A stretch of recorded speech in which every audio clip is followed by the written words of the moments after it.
So first and foremost, this is during the time of when Sylvester Stallone was, I'd say, on top of the world action-wise. I mean, there was, Arnold Schwarzenegger, Jean-Claude Van Damme, not too much after, or probably around the same time too, I think. But then Bloodsport was 88, and Schwarzenegger been doing this thing from the 70s, as was Stallone, with the Rockies, leading up to this shit, Cobra, 1 year before this shit, which I did check out my YouTube, youtube.com/who this is one. I'll link it on the YouTube version too. For the Cobra review I did for 35 years later, since that movie came out last year, because that was 86, so 35, transcending into 2021, you get the point already. So yeah. So Stallone was the king. I want to say, if not the king, at least the prince of like just those guys you wanted to live out life as. If not the current one you inhabit while watching and being a fan of Sylvester Stallone, you wanted to fucking be him in another life, or you give your left nut, right nut, depending which way you swing, politically, whatever, to be Sylvester Stallone-esque, or at least close to him. And you fast forward till nowadays too, he's still practically on top of the world. He's still heralded as a movie icon, as a fucking hero, because of the roles he played in different films. I mean, Rocky's iconic. What's the other one? I can't remember right now. Oh God, what's the other fucking Rambo? Rambo's been going on way too fucking long. If you want to put Rocky versus Rambo, clear cut for me is Rocky. Rambo is pretty cool in its own way, but that's more like guilty pleasure fun, versus Rocky, which you can actually learn movie/storytelling from, how to emphasize on drama, still mix in the sports, still mix in, character building, development, depth, and that branched off into fucking, of all things, Creed 1, 2, and then later on this year, November 2022, we're finally getting Creed 3 with shout out to Michael B. Jordan, who's also fucking awesome, was able to take the reins of, per se, the Rocky-esque energy of the character and make his own guy still stand out with Adonis Creed. So that's awesome. There's no denying Sylvester Stallone's influence and or impact as far as his legacy is concerned. No question in that. There is a question mark, however, with some movies, as every actor's had, questionable fucking periods in their repertoire, track record, I meant to say, sorry, not repertoire. Questionable periods, points, and times in their track record as far as their whole film history is concerned. So Over the Top is referenced as one of them. We'll see why, and it does make sense to question kind of this one, to see why he would do this in the first place, potentially, as you would, same thing with Cobra, as you would as well with, God, what's the other one he did that was like really questionable? I can't fucking remember. There's another one, he's like in a big pimp suit, like in big dark shades, that ain't Cobra, that he was in, that was like, why would you make this film? Why would you even be a part of this shit? And then again, he was in like softcore porno, like very early on, to try to make ends meet and, try to get his resume up and shit like that too. But that's besides the point. Like softcore porn from like the 70s or 60s, whenever he did it, that just means he was like, I forget if he got naked, but most likely softcore porn in the 70s, when everybody was too hairy and bushy for their own good, probably means at most you probably saw like his dick through his pants or something, or like he had really tight jeans on and probably like a really stiff erection. That's probably it. And he was young too, so good blood flow, so probably that thing was like baby arm status, whatever. But Over the Top, 35 years later, that's the point of fucking today's episode. Who has been watching episode 48 live here on twitch.tv/who this is one. Thanks for joining me again. I appreciate it, either on the playback here on Twitch and or youtube.com/who this is one. So, first things first. Again, as I mentioned earlier before in that very long-winded intro, I apologize. I love, and rest in peace, of course, goes out to Robert Loggia, who died at 85. Sadly enough, he died at the age of 85 due to Alzheimer's and or linked to Alzheimer's. Considering the fact that, again, I'm not a really deep research guy like that with film, I should know a lot more to be able to talk more and make more points and or more sense. I do remember, and hopefully you do too, iconically, Robert Loggia, of course, is the guy that did the infamous role of goddamn Frank Lopez in Scarface. We all remember that shit. He was awesome there too. And or most recently for me, my full run through, first time ever watching The Sopranos start to finish. I forget the name of the character. I'm going to let you know in advance if this is your first time watching me, if you're new to the block. I forget names in real life and in fucking movies / TV series a lot, all the time. I can't fucking remember. It's not like I got ego shit going on. I'm not trying to be Kanye or Ye nowadays too with the ego. Like I thought I forgot better shit than I even thought of, whatever. No. Legit, I've always had that issue as far as my memory's concerned with trying to remember names. Again, real life and film, don't fucking bother asking me because I'm not going to remember. But he was so iconic and cool for the time he lasted in The Sopranos as well too. I just thought maybe how sad, how like disencouraging must it be to have been Robert Loggia, even though he was that old when he passed, to start slowly but surely forgetting things, forgetting what you've done, your accomplishments, your milestones, what you acted as or who you acted as in the past too, just like past glories like that. So I think Alzheimer's, if anything, just eats away at your memories literally like that, to the point where can you remember your own name, what you ate, if you ate, what you do, who you are. So to lose literally a grip, a hold on that,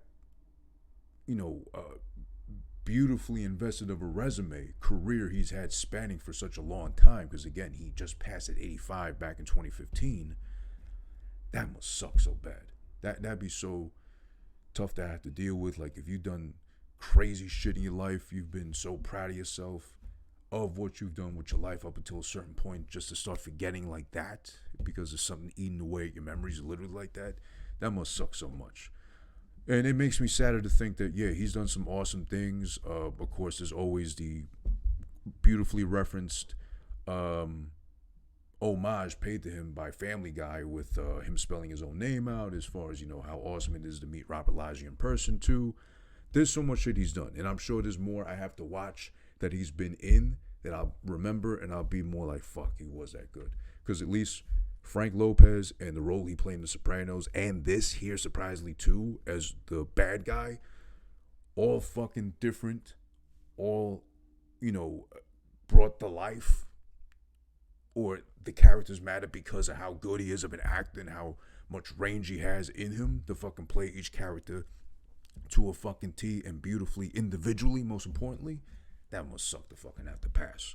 Or just short of you passing and you're forgetting that you've done so much, that you've acted so wonderfully and so awesomely in every role he's done. Which again, I'm going to do the research purposely after today. I'm like, I got to look and deep dive more into Robert Loggia's career and see what else he's done, so I can just be more appreciative of what he's done based off 3 roles alone. Again, iconic in their own sense too. And yes, even in this shit too, which again, we'll get more into detail with, as far as where does Over the Top stand as far as Sylvester Stallone's filmography is concerned. But yeah, there's that. Also, before we jump into the movie itself, like I did just now with Robert Loggia, as I brought up now, I like to kind of delve into little facts, tidbits, trivia, whatever too, for the movie we'll be talking about before we actually deep dive into the fucking movie itself. So there's the kid that plays Sylvester, or what's his name again? Lincoln Hawk's son throughout the fucking movie. That goes by the name of, in real life, David Mendenhall. I almost said Mendenhall like it was Jewish, but excuse me, it's David Mendenhall, who plays a 12, 13-year-old in the movie here as Michael, the son of Lincoln Hawk. But in real life, while filming this back in 86, came out in 87, he was actually 15 years old.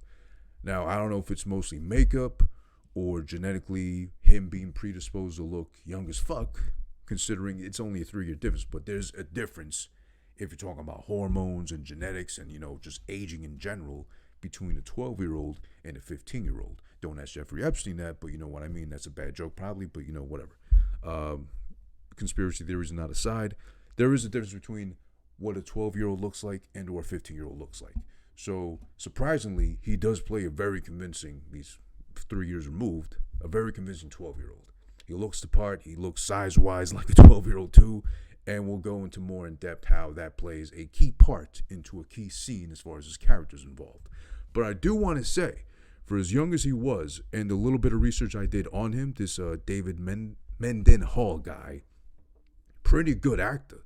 Even at that young an age, you don't expect much from kids, honestly. Even like the cute, charming kids at like 5, 4 years old that have like, a prepackaged response fed to them by the parents, most likely just to sound cute and or, oh my God, I can't believe you said that at such a young age, whatever.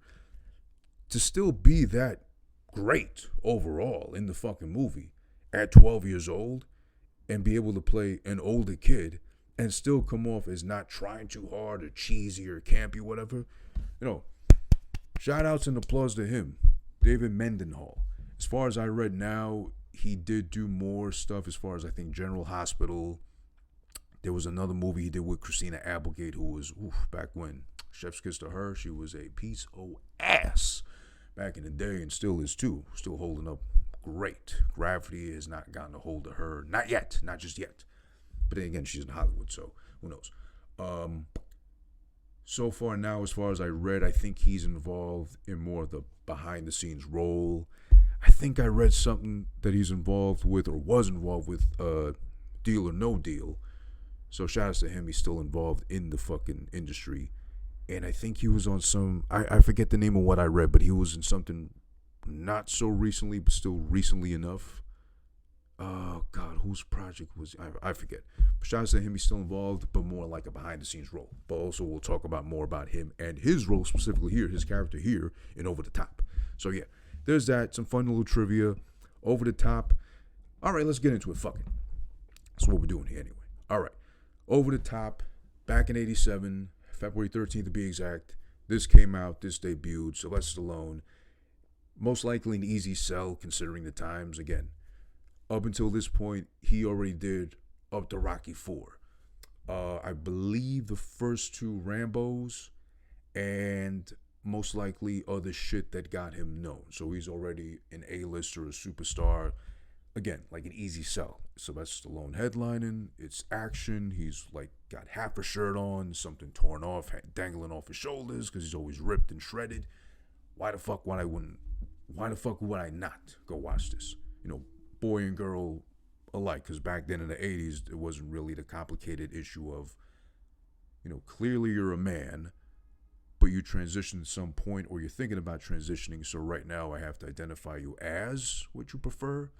And or vice versa with the females too. I'm not saying there's anything wrong with that. It's just take it easy and have some consideration towards us. If we came from a world where all we knew up until literally we became adults, there were only 2 genders that existed, and then outside of those were whoever delved outside of those realms, I got nothing wrong with that. I got no issues. I never did. I never been raised to hate or discriminate against anyone who doesn't feel like a man, feel like a woman. They're mixed up inside and literally and physically, whatever too. But take it easy on us. Have some consideration for us still trying to kind of grasp the concept. Not so much of like, how could you think you're a female when you're a male? But more like, okay, so I don't know you. I meet you randomly as a stranger that you are to me in the street, let's say. You clearly look like, for example, a male, a guy. I approach you, maybe by mistake I say bro, but then you turn around and you got a face full of makeup on, a pound of it, whatever, to try to look like a female, and you say, hey man, I'm a woman, address me as miss or whatever. How do I know? Or even worse, you got nothing indicating you'd be a female, but yet you assume I have to know you're a female. Short of a name tag, hi, my name is Bob, but I identify as Barbara instead, aka I'm a female, asshole. Don't fucking go around pretending to bro me like you know me. Take it easy, all right? It's not like we're all out here purposely trying to pick on you or make you feel any worse or bully you whatsoever. We're just trying to fucking adapt with the times too. Listen, we got the aliens, whether they exist or don't, depending on which fucking side of the coin you flip, you stand on, and or the robots now with robot dogs on patrol here out in New York, at least prototypes, whatever, with no fucking heads beside the camera on their humpback, whatever, and or the Boston Dynamics with the, parkouring robots, the breakdancing robots, and the stupid fucking dancing robot dogs all the time on, what is it, Jimmy Fallon or whatever too. We got enough to be worried about. Inflation is real as fuck out here too. There's the whole thing with, considering your health. I'm not going to say it because I don't want to be fucking banned and or labeled as anything. There's a Joe Rogan thing with dividing the country slowly but surely as far as that goes. So we got more than enough to deal with, all right? That's fucking plenty and good right there. So back to over the top, because I guess everybody's getting a little bit over the top with the energy as far as I'm concerned nowadays too. But then again, we live in such a complex, diverse world, which diversity is beautiful. It absolutely is. And it should be emphasized as far as like, you don't have to be a certain fucking thing. You don't have to live up to a certain stereotype just because. You can be who you want to fucking be, and or more specifically nowadays, you can identify as who you want to identify as.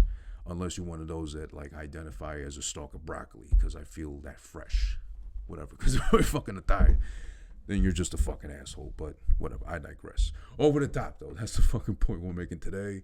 35 years later, starring Sylvester Stallone back in 87, this shit came out. Sylvester Stallone this time, of all things, is a goddamn trucker. If you want the quick synopsis, he's a trucker. He's been uninvolved in this child's life for about 10 to 12 years of that child's existence. Not by choice, but eventually he chose to not be part because he had a hating ass grandfather or the father of his wife. Did they get divorced or did they just permanently separate? I don't know. This is the 80s and Sylvester Stallone, so who knows? He's a trucker. He's got an estranged son. He comes back into the son's life because of one phone call by the mother. I'm assuming one phone call, or they've been in touch, but then she reaches out to him randomly. Then again, the 80s, I don't really know how people track down each other like that unless they had the yellow pages, the white pages, whatever, and says, hey, asshole, I'm dying. You have a son that you've been writing letters to, but the son don't know that the whole time because he's been brainwashed to think that his dad was a deadbeat, a drug dealer, dope dealer, pusher, whatever too, and on top of that, driving trucks. But, hey, you got a son. I'm dying of cancer most likely. I don't want to tell my son that, but then I do want him to know who his father was. Can you come pick him up, come through, drive him around, let him honk the horn, honk, honk, a couple of times before he comes see me in L.A., out here in this hospital I'm dying in, a fucking cancer potentially. Who knows when I'll pass, so you can bond. Finally, make some shit happen between you two.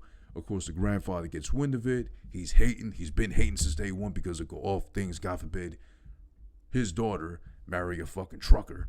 Meanwhile, they live, funny enough, the mansion they use to represent and establish how rich and white privileged they are is the same mansion that they use for the Beverly Hillbillies. And it looked familiar, too. I only watched a little bit of the Beverly Hillbillies. They used to be on, like, I think Nick at Night, whatever. But the house, they look familiar, and I looked it up and confirmed. Same mansion. So, Beverly Hillbillies, shout out to that show. That's fucking old as shit. But it's the same fucking house. By the way, if you're curious, same mansion. So, Grandpa's hating. Guy's out of his life. They finally get on the road together and establish they have a relationship. They're getting good with each other. Meanwhile, low-key, apparently, the grandfather might not have done his research. Again, this is the 80s. You can't really deep dive into that, even if you're filthy, stinking rich like him. He didn't know that of all things, Lincoln Hawk, that's his name in the movie. Proof of that is on his fucking truck where it says on the side door, Hawk Hauling. So say that 3 times. Hawk Hauling, Hawk Hauling, Hawk Hauling. Sounds like I'm having a stroke. But yeah, Lincoln Hawk is a unofficial or independent contractor passing off as a professional arm wrestler, low-key in that world. Which they really make it seem like low down, dirty, like it's nothing but degenerates and or criminals dealing in that. But then towards the end of the movie, when they have a whole tournament for like the international arm wrestling championship of the world, then it looks legitimate. Then it looks like, pristine and pretty, like something you'd actually want to be involved in. Even if they pass it off as, and it really was like that back when for arm wrestling, like an underground, don't tell nobody I'm an arm wrestler. And that's not Kotar for jerking off. I'm just wrestling other guys' arms, literally. I'd want to be involved too. It looks fucking cool. And a truck driver, your own rules. You literally live on the road. You got no responsibilities. No one to come back home to the fucking talk your ear off and shit too, or whine and bitch about fucking what they finger painted in kindergarten that day too. That must be fucking great. And on top of that, you can make some money being a really good arm wrestler, throwing people off, psychologically throwing the bigger guys off because you're smaller, like fucking Sylvester Stallone was, or Lincoln Hawk, excuse me. Throwing these guys off, breaking them mentally and emotionally because you're so much smaller and what's the word, minute or tiny compared to them. Literally every time you go up against him, David and Goliath, and he's still fucking busting your ass, breaking your arm and shit, or at least bending your wrist back where you can't even drive your truck regularly, or switching the gear normally like you should, as a truck driver should. It must be fun. But that's the whole point of the movie right there. A truck driver / low-key arm wrestler trying to reestablish and rekindle the flame between his son and him while on the road. Grandfather's rich and hating. He probably lived a very protected, sheltered life, so he's hating on a man that actually became a man because of the road, because of the trucks he drives, because of the arm wrestling he's had to do literally and proverbially his whole life just to fucking stand on his own too, in that case. But now we get deep into the fucking movie because that's what you're here for. It opens up, wide open road, open spaces, giving those really small town kind of mountain range view vibes. I don't know where exactly. I think I read most of this was filmed in, I want to say Utah and or Arizona. But Utah makes sense because they do have a ton of fucking mountains. It's like, pick a mountain, we'll name one after you. They got so many fucking mountains to choose from pretty much. But it's really nice, small town scenery vibes. I'm a city boy, born and raised in Queens, of course. Like I said before, you can tell by my horrendous accent. But I do like the vibes of a small town, so I thought maybe by the time I'm like Medicare age or one of my hips eventually starts to act up and I gotta retire from work, maybe I'd settle in a small town somewhere. But this would be something picturesque. I would, gladly land upon if given the choice to do so. But it opens up there, wide open roads to emphasize, of course, he's a trucker. So, of course, that's what he's used to seeing. Fucking mountains, green grass, cows, and fucking horses or whatever, too, along the way. Driving across the great nation, too. This is where we get our first glimpse on the side of his truck while he's fucking washing it. And it's a fucking truck. So, of course, he's got to have like 5 extra set of hands helping him out to clean the shit. And it still looks dirty after the fact, too. On the side door, it says clearly Hawk Hauling. So we know now either he's Hawk or that's the company he works for, but then he establishes at some point he is Hawk, his last name at least. And of all things, Lincoln is his first name. Hawk, as overused, as common as it is a last name, because I've definitely ran into some Hawks in my life, primarily in school, actually. I think there was definitely a gym teacher that was, there was a gym teacher or, PE assistant, whatever, whose last name was Hawk. And I think he had a buzz cut, like a military cut, whatever, like a Guile from Street Fighter, Betty had said. And there was definitely a teacher, I want to say in middle school, maybe high school, but she was one of those weird ones because you know how it gets over time. People get bored of one fucking thing or try to be unique, God forbid, because everybody has to feel special and coddled. They went with the Hawk with the E at the end, so the Hawke Hawk. It's still pronounced Hawk, but it's Hawk that doesn't exist, or there's no bird, at least Hawk with a fucking E at the end. They screech and it sounds like a whatever. That's a bad Hawk imitation, but, I digress. Hawk with an E at the end, and she was a really pretty teacher, I remember. Pretty young white lady. She just had a really bad haircut, I think. Yeah, she had like a Karen-esque haircut, but this is when I was in school, like middle school, so this is like 1990s, before the 2000s, before the turn of the millennium, so way back when. Talk about a throwback Thursday, but it's Saturday, so you know what I mean. But yeah, Hawk is a cool name, but with Lincoln in the front, as is established his first name, Lincoln, like Abraham Lincoln. I don't like to talk politics. I try to stay as uninvolved as possible, but Lincoln Hawk, if you really think about it, even in the 80s, that sounds super MAGA. Like super Trump supporter, super fucking, let's go Brandon when he's not filming on set kind of energy. I don't know, but it's not a bad name, but it's definitely like a really problematic name nowadays too. Don't mention that name around like some Black Lives Matter protesters because they'll definitely have an issue. And I wouldn't blame them because it sounds something really in the 80s. Are you in the Klan, sir? Or, you're a trucker, you're lonely, whatever. All the stereotypes involved with truckers, but that's that. So it's Lincoln Hawk that we've established now. That's the main character's name. Now, we jump to this part where we meet the kid. It's a bunch of random kids in the fucking schoolyard, apparently it looks like, but they're all dressed up like little army guys. Shout out to the fucking armed forces. Everybody, we appreciate and respect you and thank you for your services. Turns out he's actually in I don't know exactly what you would call it. I'm not trying to disrespect, but it's a military academy, it turns out. So the kid named Michael is graduating. He's got a little ceremony going on from his military academy. Now, he's the only one looking around left and right, up and down, checking his ass crack and, picking his nose, trying to figure out who's there for me. Because every other kid in plain sight, has their dads, their moms, uncles, whatever's going on here too. Practically the whole family coming out to celebrate. Hey, you graduated military school, you little fuckface. Now it's time to face real life and see how those skills apply to real life. But it seems like he's unbothered. And to no one's surprise, because then it turns out he walks up to a fucking limo of all things. I thought at first the way he said it, or the way he asked the drivers, like, whose limo is this? But it turns out he was just saying, can you take me back to the mansion? So it's his limo the whole time. He's going back to the mansion of all things. So what's the real purpose of him going to military school or academy? I don't know, but okay. Turns out, though, again, we're establishing now the kid is rich.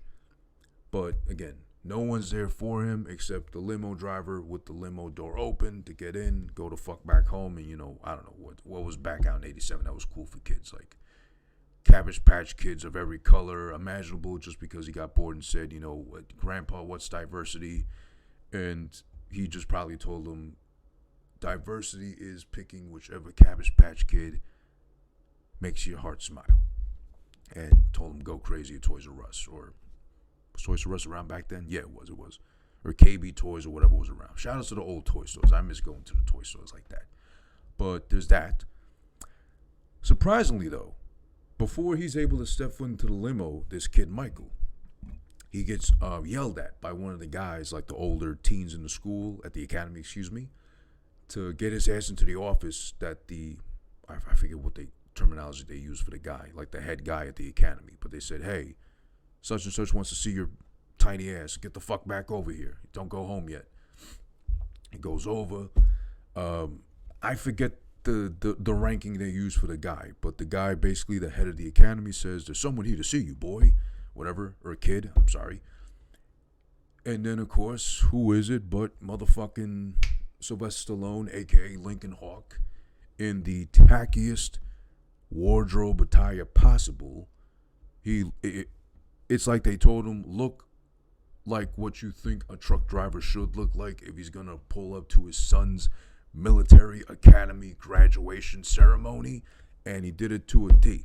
Like fucking boom, out of nowhere. Talking about fucking, he pulls up to the fucking ceremony. And up until this point, it seems like the kid never knew his dad, which he didn't. But it also looks like the dad didn't give a shit. He just showed up one day because he found he had a son, and that's it. And said, oh, well, fuck it. You know what? It's already 10, 12 years later, whatever. Doesn't really matter how I'm dressed up for this fucking military academy ceremony. I'll just show up as is. And literally he does, because after getting the fucking truck cleaned, which still looks dirty as shit afterwards, too, so did he really clean it or not? He didn't put no elbow grease into it. He comes in with, at least he'd have you fooled by the top and the bottom, because he comes with a fucking button-up shirt, suspenders to hold up his pants, which are probably obviously loose, because ill-fitting back in the 80s. There was no such thing as tapering for guys built like Sylvester Stallone. But he pulls a George Costanza. If you watch Seinfeld or remember that episode where George painted like some Timberlands black to wear to the wedding to seem taller, he did the same thing here. He put some fucking Timberlands on, or he had them on already, grease, dusty, creased at the toe on top of all that too. So talk about a crime against humanity, indoor Timberlands. He shows up with that as his footwear. And of course, that's the first thing the kid glances at when he sees his dad, which only until the fucking, let's say, commander, the general, says, this is your father. In case you didn't know, because you know you don't have a dad, or you didn't know your dad for as long as you lived till now. So here he is, by the way. And this is your father. Till he fucking learns this kid that, you know, by looks alone, he looks like a scumbag. He's got a fucking crazy ass name to go with too. He's late to his fucking ceremony. So late where he's got one toe in the limo about to leave. Only then he gets told there's someone here for you. Pulls up in his fucking truck. Not even like, you know, I would imagine too, guys that work trucking and or construction, whatever, they got the work vehicle, but then they got the family vehicle or the regular, you know, off the clock vehicle that they use too, or that they work so hard to get towards at least. But no, he pulls up in the fucking work truck, the just clean, somehow got even dirtier after the fucking truck wash truck. Pulls up with his fucking dirty, greasy, stinky ass fucking Timbs that he hasn't changed in forever, living off a truck driver's salary back in the 80s. I don't know how much or lucrative that was, but that was probably the only pair of shoes he had on him. Of course this kid's not going to fucking trust him or like him or even want to get to know him too. So already he's like profiling him, he's stereotyping him too, he's like dogging him and shit too as well. And he's sketchy about, you know, to the point where it's funny, and he delivers it convincingly to the kid. He's like, to the commander, sir, can I get some identification as far as this man establishing that he is my father, per se? And the commander says to him, hey, you little shithead, don't ask that like don't demand shit like you're an adult or you got my rank and my stripes or whatever. But, you know, Lincoln obliges. He says like, no, yo, look at my ID. My name is Lincoln Hawk. They just changed your name because, you know, your grandfather's rich and they want to acknowledge my existence as your father because you're trying to wrap me up. But yo, here it is. I prove I'm your dad. Proves to him he's dad. And then we fast forward to, well, he's able to take his son because according to the mother's wishes, that's what she instructed for the kid to have done with himself. Go with his father, you know, establish bond on the road, you know, in the truck, sleep together, eat together, shit together in the truck, while they make their way over to LA to see her while she's presumably dying and or really sick and weak. And they're able to do that. So there we go. He's disgusted by the truck, the kid, of course, because he's, you know, a rich, snooty little brat. He doesn't seem like so much of a brat. He just seems like raised one way his whole life and just appalled at the fact that he would go to anything lesser than, you know, being picked up in a limo from fucking school day in, day out. So who can blame him? But that's established. Then the grandfather comes in all angry after he finds out that he didn't come straight home. This kid he's been raising as his fucking child of his own instead of his grandchild. Not coming home, and he fled with his fucking father.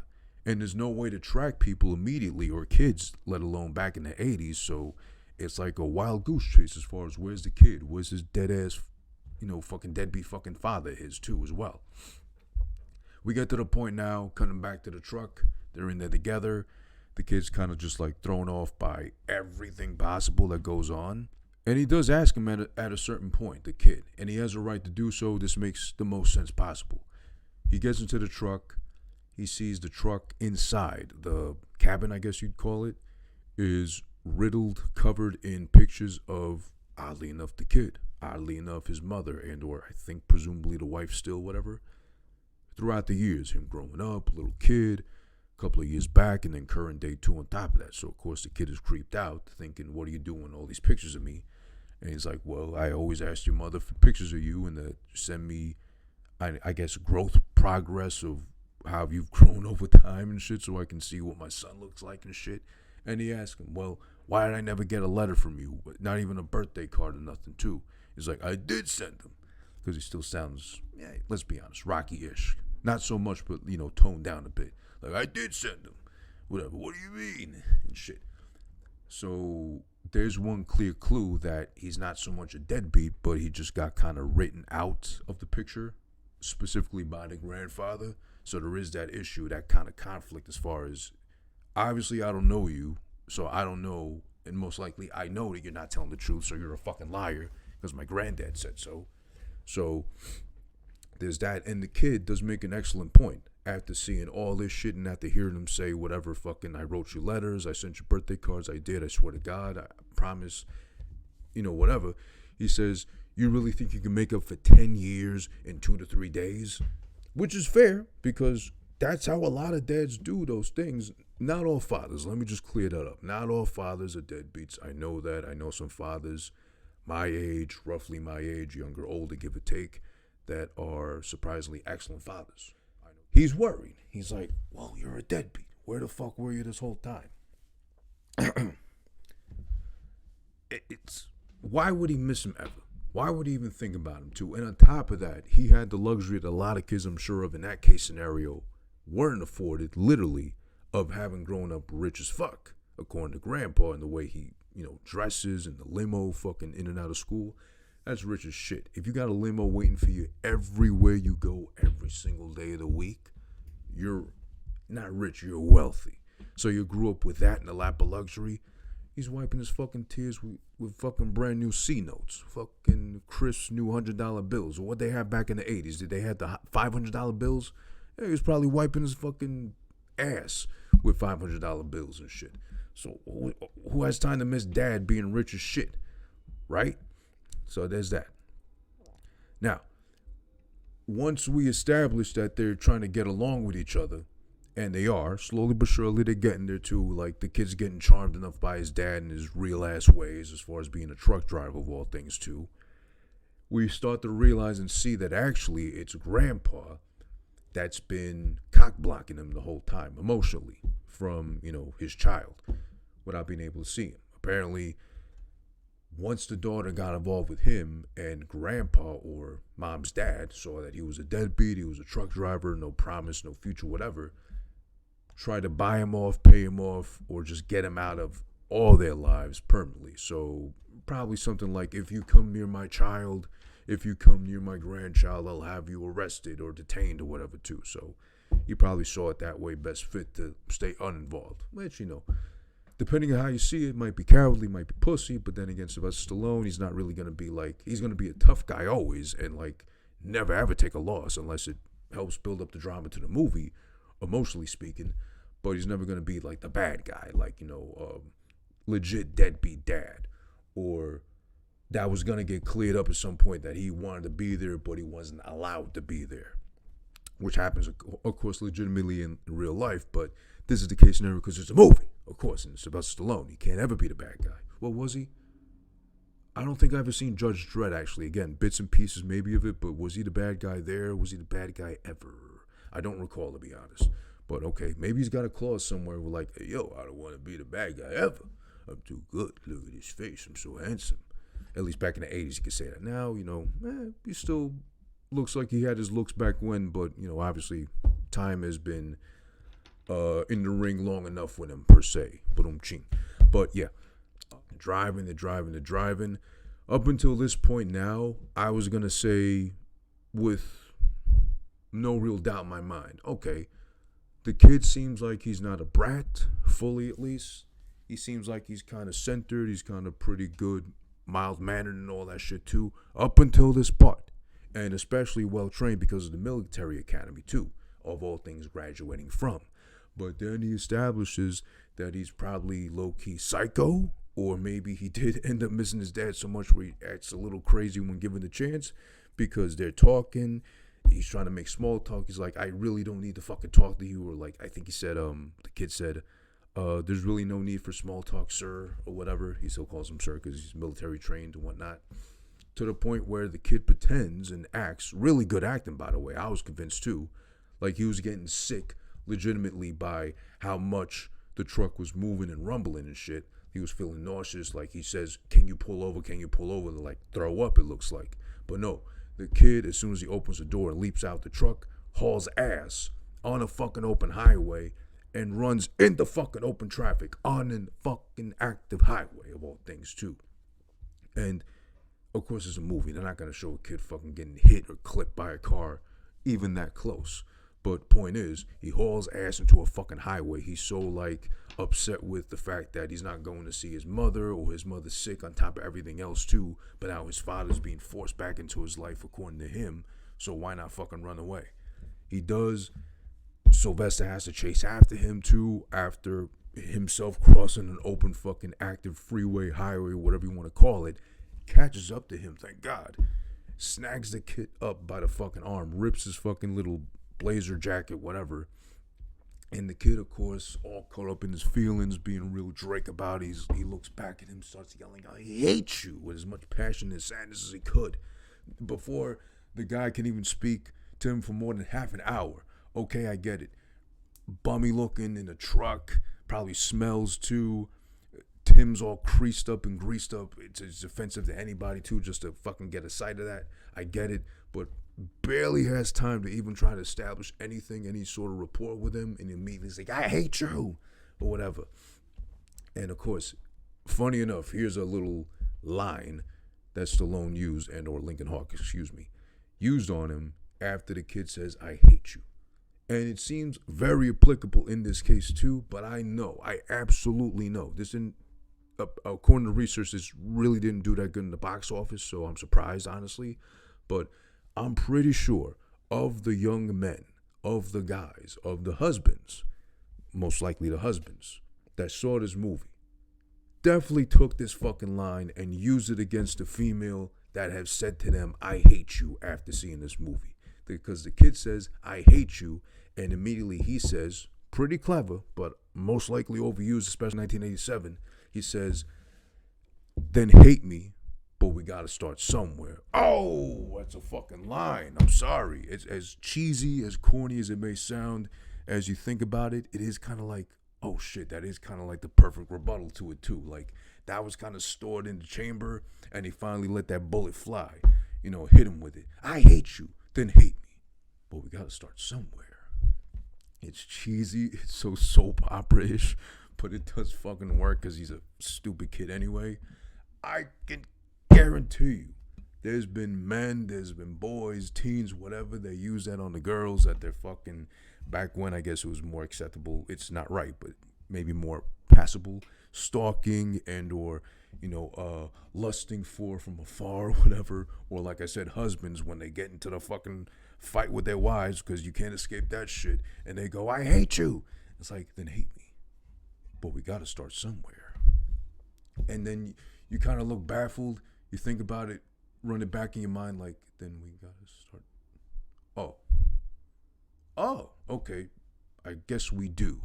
So maybe I was too harsh to say, "I hate you, forgive me," and all is good. But most likely just to fucking get in someone's pants. That's the end result I'm saying. But it was definitely absolutely used on women more often than not, and more than they would have preferred to have it used on them. Reverse psychology, I guess you could say too, but not like Einstein level psychology or genius. It's just like, I just happen to have this, so I'm gonna use it now. It's applicable at this case point in time. But yeah, so now here's a funny part. They kind of kiss and make up, drags him back into the truck. He says, "Please don't do that again, you little asshole, you little snot-nosed brat, fuckface." And says, "You know what, we got to get you fed. You're probably hungry." He goes into a whole little thing about, because he's rich and military trained, like, if you eat at a fucking diner, you're just killing yourself slowly but surely, fat ass, even though you're kind of cut and jacked and too in shape to be a truck driver, convincingly. Lincoln Hawk. But he convinces him because they got no choice. They're driving on a fucking wide open road, and I'm guessing it's the 80s, so no Google Maps, no fucking even MapQuest from back when, if you remember having to print out your maps and shit to know when the fuck something's coming up.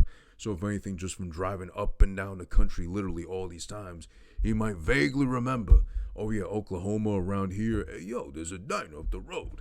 And then he remembers, let's go to a fucking diner, because then again, where are the 5-star restaurants? Where's the fucking celebrity endorsed, co-signed Guy Fieri, fucking Gordon Ramsay restaurants randomly on a highway somewhere in Idaho and shit?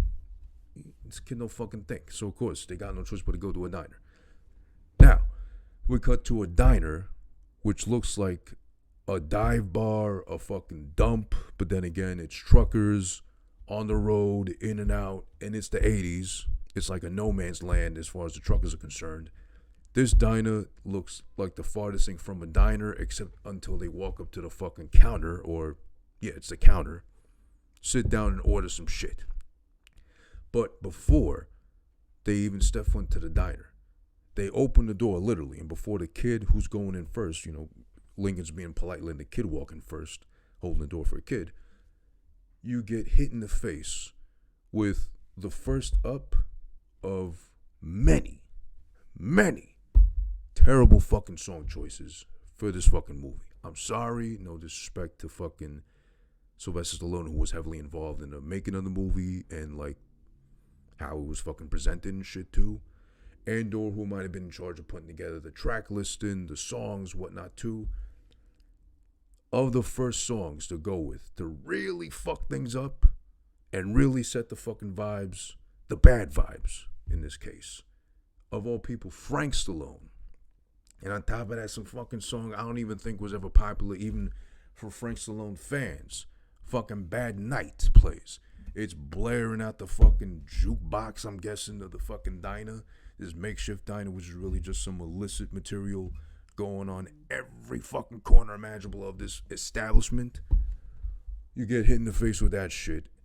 Sylvester Stallone, I like to make this plea right now to the Pope, the Vatican, whoever's involved with them whatsoever that can get this across to the Pope, if he hasn't been already considering the fact that Sylvester Stallone is a really good guy, apparently, not just alone from the movies, but just in life in general. Sylvester Stallone does so much for his fucking family, especially Frank Stallone in the past. This guy needs to be sanctified. Make him a fucking saint. Why not? I'm sure he's had a fucking star on the Hollywood Walk of Fame for the longest time, but this guy needs to be sanctified for the fact that he's kept Frank Stallone alive. I know he's done his own movies, his own roles, music, unfortunately, too, as well, too, this Frank Stallone. But he had enough fucking strength to get his brother's song playing in this movie very early on, and you can't escape it. It's not like it's, hey, Frank, we're going to play the song, but we're going to play it really low because, we don't want to be embarrassed by how bad the song is. He's like, hey, yo, I got you. We're going to play the song. It's going to be blaring at the bar. They're going to fucking love it. It's perfect for the scene. You're a genius. They got it playing. It's terrible. It sounds so much like I got too inspired by Hall & Oates' You Make My Dreams. And Frank said, I'm going to copy that fucking song and put it in the fucking movie, Sly. Hey, yo, I love it. And he fucking did that shit, half-ass performance. It's fucking terrible. It's one of those, like, synth keyboard heavy shits that it sounds like he kept dropping random things on random keys to make like a sound like bing, boom, bom, bing, bom, bom, brr, whatever. But basically what I am saying is that, yeah, we need to sanctify, we need to make Sylvester Stallone the saint. Saint Sylvester Stallone.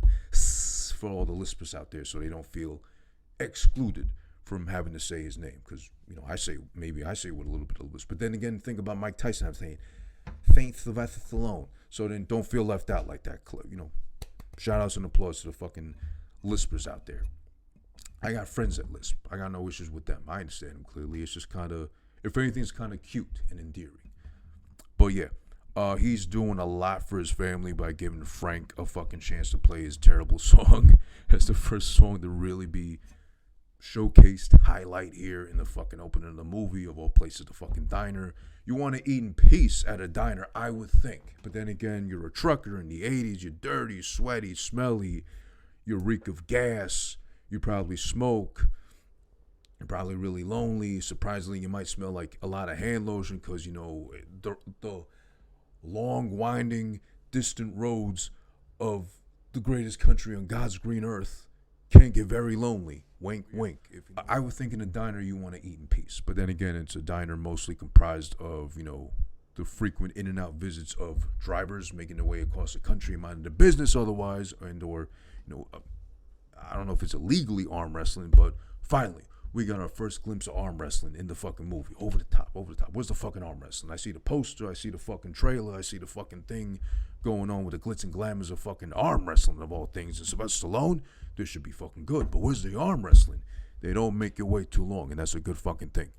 As soon as they fucking plop down, make their order, there's a big, giant man with a mullet by the name of fucking Smasher of all things.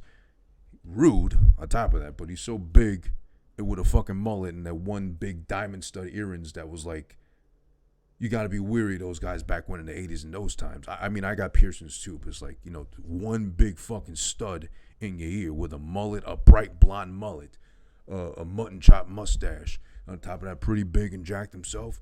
He just pulls up on fucking Lincoln Hawk. And he's like, "You Hawk?" And he's going to like ignore him. He's going to play stupid whatever first. And like, he pushes him like, "Are you Hawk?" Whatever. So rude. With a fucking child right there too. I'd be upset. That makes me want to fight. Even though I shouldn't be fighting around my kid, but don't disrespect me from my kid. But he's like, you know what? Finally, he introduced himself roughly, not so rudely. He's like, "I'm the Smasher." And he goes into the whole thing about, I heard about your rep. I heard you're a bad motherfucker out here too. Well, I'm going to beat your ass. I'm going to bust you down like some old pussy and shit. I'm going to break your arm off, whatever. Come get at me, bro. Pretty much. And this is a clear-cut example of, again, this is 1987, 1986 when it was filmed. So we're just that much removed, like a year removed from Cobra, which is, I'll say it wasn't bad at all. I actually enjoyed it, and I've watched it again since I reviewed it last year, and I've enjoyed myself still with Cobra. And also 2 years roughly removed from Rocky IV of all things, which Rocky IV, as much as I still enjoy it, and I did actually enjoy more the director's cut that came out in November to celebrate, 35 years? Right. Rocky IV is the biggest example, the one that sticks out sorely the most of all the Rockies, of that Rocky logic where he can beat just about anybody as long as he puts his mind to it. Unlike the first one where obviously he lost to Apollo, and only until the second time around, Rocky 2 is where he beat him. And then, of course, he lost to Clubber Lang. He lost to fucking, the one in the Rocky 6, Rocky Balboa, Mason the Lion Dixon. Right. He lost to him too as well because of old age. Rocky IV really is the biggest display of Rocky logic as far as this guy's got a foot on me. This guy's got like 150 pounds on me.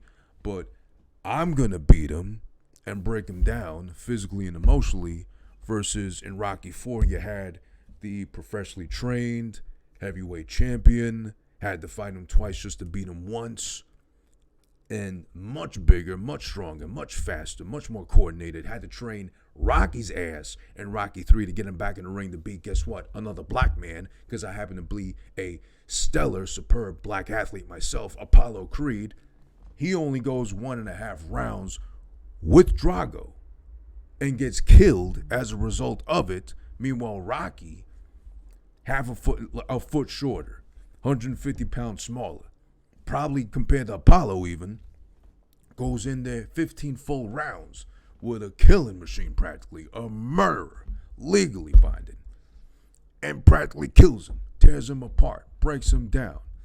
To the point where he lost for Russia, Mother Russia. He probably had to go to the gulag like he was playing Call of Duty Warzone and shit too, because of losing. And his whole life got fucked up because of one fucking midget American. One shorter height, disadvantaged American, I meant to say. Excuse me. I didn't mean to use that word. We're not supposed to use that word anymore. The M word.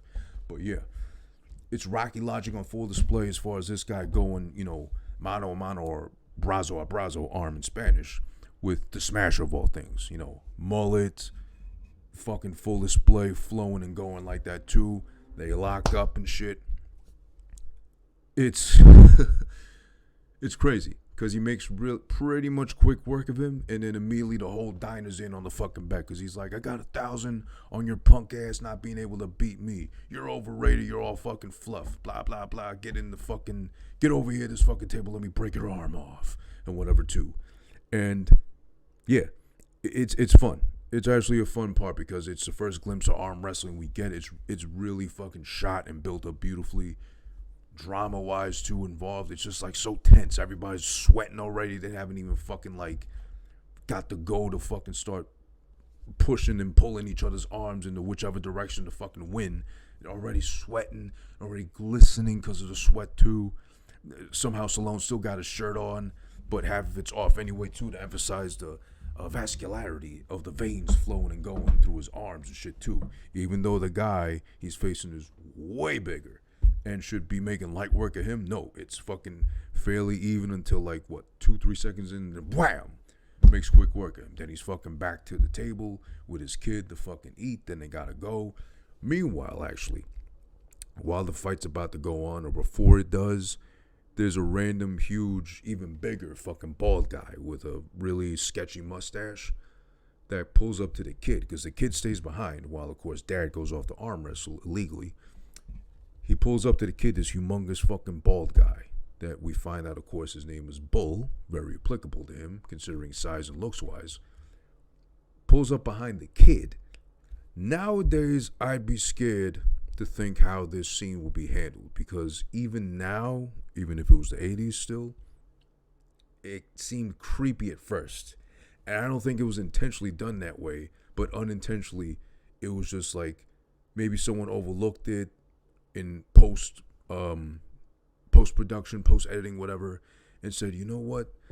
This scene, this build-up to it seems kind of suspect, but at least it gets cleared up right after. This isn't what was intended for it, too. Because the guy pulls up behind the kid. Like, pretend I'm the kid, right? I got my hand in plain sight here. The bald guy, Bull, comes from behind the kid and places his whole hand on the kid and slams it like kind of just like, almost like he kind of locked him into the fucking counter and says, what are you doing with that guy?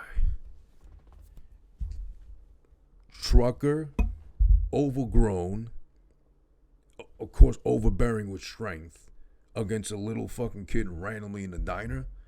I'm not saying nothing against truckers. Absolutely not.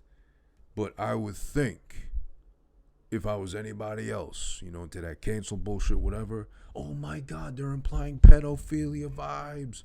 This is disgusting. How could you, Sylvester Stallone? You co-signed this. You're into pedophilia, Jeffrey Epstein, whatever, too. Even from back when, I was kind of like, that's kind of sketchy. But not the judge, of course. Obviously, they're not implying that, but it's like, yikes. Any fucking point in time in life, I think that'd be kind of yeesh to do that shit. But of course, the kid screams, "I'm with my dad," or whatever. He breaks away from him, and then it does get cleaned up right after, because it just turns out after he fucking beats Smasher, right? Smasher, that's the guy's name, Mullet Man, whatever. It's fucking Bull, who's been looking for fucking Hawk to compete with him. Let's get a warm-up match in right before Vegas, because this is building up to the fucking International Arm Wrestling League or Federation, whatever, with their competition going on in Vegas soon enough, which, by the way, just so happens it's a movie, of course, perfectly built up to that. The mom's in LA, come and see me quick before you go off to fucking arm wrestle foreign men and shit for fucking, undisclosed amount of cash and shit too. And bring my son in, by the way, so you get to know him. He gets to see your fucking world. He gets a glimpse of the real world, what it's like to not be rich. And then, before I drop dead because of cancer, kind of thing like that too. So Bull's all like, come on, let's get a fucking warm-up match in. Let's test the waters and see where you're at. It's like, no, we're going to save it for Vegas.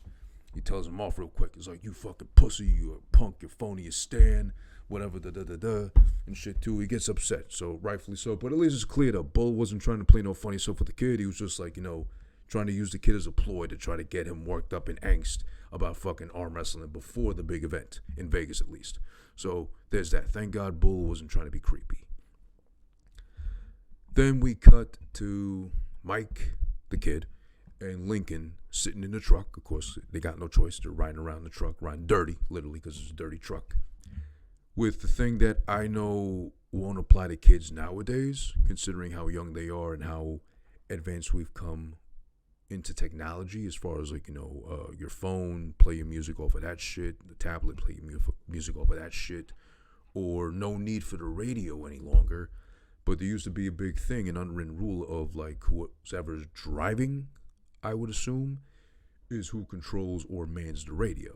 Now, you would assign in a carpool, or like friends travel with each other, like you'd assign who would be the DJ per se for the road, and if they sucked, you'd appoint someone else who would have their own little playlist or like little mixtape they made for the road purposely, or 87 like mixtape as in cassette, whatever too, or just don't change the fucking dial.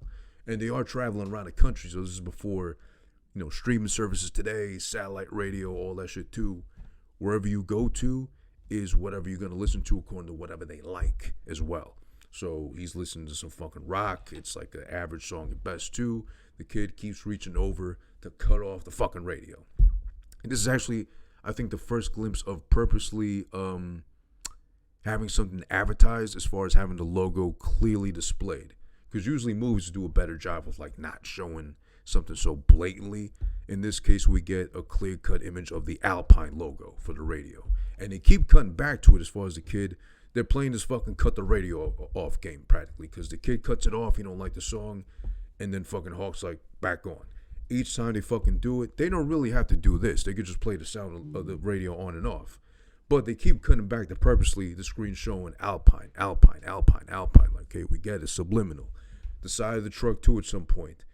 It's blank, there's nothing, and then at one point in front of your face, real bold, just like the smell that comes from it, there's that brute, the B-R-U-T aftershave smell, which I'm guilty of using of a lot when my dad was around, up until I was like 10, and I thought I was wearing like good-ass cologne or whatever, but meanwhile that shit's like $5.99 at like the local pharmacy, and it's like a pungent smell. But there's a lot of that. There's, what was the other one? I think Pepsi, Nintendo too. Surprisingly, Nintendo, they had in an upcoming scene we'll discuss also too. There was the original, not Super Mario, not Mario Brothers 3, which had an arcade machine for it too. There was the Mario Brothers arcade machine there too. The very first one where Mario and Luigi would like start at the bottom, work their way up the pipes, and had to like keep bumping enemies from underneath and shit, like flipping them over and whatever. That's the OG Mario Brothers, but I digress. Okay, so during the truck, after playing around with fucking cutting off the radio and shit, the kid is up front and blunt because of how brainwashed he's been up until this point, and saying, listen, are you a drug dealer? Because my grandfather said you were, and then you were this and you were that, and he gave me facts. That's a quote he said. I've always been upset by that too, when little kids, younger kids are brainwashed into thinking things. It's kind of like, I don't know how many of you are into this, but I do buy into it because I knew kids that had this done to them purposely and for no good reason really, besides like, distorted type of thinking from parents. Racism is something that can absolutely be taught, because you think about it. Kids grow up hating nobody unless they're taught to hate something like food and be picky with it, and or somebody, as far as, again, just examples, like they could be taught to not like certain people that drive, certain people that live around the neighborhood, be sketchy, suspicious, leery, whatever. You know what I mean? But racism is absolutely taught. So even this kind of ideology, as far as like, for example, when mothers build up this whole image of their father that walked out on the kid, or never raised by their father, it's like, oh yeah, your dad's a bum, a deadbeat, this, that, the other two, whatever. So if they meet the father later on in life, they got this image painted, like tattooed on their brain of said individual. So what else is there to expect, really? The kid up until now is kind of warming up to him, because they've like broken the ice per se. And he's kind of like, you know what? I got no choice, because this guy did save me from running into a fucking highway full of traffic. And he doesn't seem like he's too bad. He's just like a degenerate or something. But grandpa said this, grandpa said that. But then again, you wonder if the mom ever said anything, or if mom never just brought him up at all. And it was all granddad, your dad's a piece of shit. Don't fucking talk to him ever if you run into him randomly, or for the sake of a movie, he comes into your life forcibly because your mom's dying, and of all things, cancer, and who knows how much time she has left. So you got no choice but to, drive around the open roads with your dad, as a trucker, by the way, because he's scum or whatever. So it makes you think of how brainwashed was this kid, because he just blurts out, are you selling drugs still, or whatever. But, he has to tell him, no, I didn't do that. Or I forget, did he fucking say no out front, or I forget. But basically tells him no, and you're fucking brainwashed. He actually gets pissed off, Lincoln. Not like visibly like gonna beat him, but he does pull to the side of the road, and the kid is scared. like ready to shit himself, because he does say to him, "Are you gonna beat me up now? Or are you gonna get violent now? I'm sorry." It's like, no, I'm upset and I'm offended and I'm kind of hurt, to be honest. But I'm also gonna show you how smart you think you are isn't really how smart you are, because he actually lets him fucking drive the truck. He says, "If you're so fucking smart, if you're such a goddamn bookworm, why don't you get in my seat, smart ass, and drive this bitch down the road the rest of the way?" And he's fucking serious about it. He gets out the fucking truck. The kid switched seats with him too as well. Now here's the funny part though. Fun little fact. The kid, I might have mentioned this in the opener, so forgive me if I did. But the kid in real life is actually 15 while he's filming the movie. But he's supposed to play the part of a 11, 10-year-old or whatever. Sorry, 11, 12-year-old or whatever. So ideally, I don't think 12-year-old is supposed to be behind the wheel at all. But he trusts him behind the wheel. But then again, in real life, he's 15. So he might actually have his permit at this point in time in life. So it looks like, and I think, no way. It might have been like good camera work or something, because I got fooled, I think, at some point. But it does look like the kid legitimately is, getting the clutch right, gear shifting, all that shit too, and actually driving this big ass truck. Then again, it looks like a piece of shit truck, so it might have been something they bought for cheap for the sake of the movie, and if they fucking smash it or crash it, whatever, like, no one's gonna cry over it too. But he is able to do that. He is able to do that. It's fucking cool, and it's built as more of a bonding mechanism between them both, because he even says to him, Lincoln says to the kid, like, was that so hard to do? And it's like, oh yeah, but I never driven before. I drove a dumb buggy once in my life. It's like, no, I meant, was it so hard to make you smile? You should do it more or whatever too. So it's very cute. It's very, endearing per se. Then they end up pull up again to the side of the road again to fucking spend the night. And the kid asks, well, where's the hotel? I don't see a lobby or nothing like that. Like, no, we're going to sleep in the truck, because that's how we do it as truckers, you fucking cuck. Whatever. So they end up sleeping. We wake up, and this is what we got established. Well, Sylvester Stallone is nothing short of, well, he's not that tall, so no pun intended, nothing short of most likely and probably the king of the training montages. Because, of course, we know every single fucking Rocky movie has one. Even fucking 5, as terrible as it is, there's a training montage. It's there. Because of all things, he's got to fight off Tommy guns, which he wasn't expecting to do, but subconsciously, I got to get prepped for a fight, even if it's in the streets and we got to play dirty. Whatever, right? Another fucking montage. I forget if there was one in Cobra. I'm not going to say if there was or there was. I don't want to be wrong either way. But there was one here, and it's short and sweet and to the point, but it looks so fucking cool. And this is why I say he's probably the king of the training montages in movies, because, of course, every single one he's done in Rocky, and then every one we got in Creed 1 and 2 as well also. But on top of that, he does one here too. And it's simple. It's low down, dirty, straightforward, but still awesome and epic because of how it's shot. They wake up the next day. He tells them before they go to sleep, hey, we're going to work out in the morning. They wake up, crack of fucking dawn.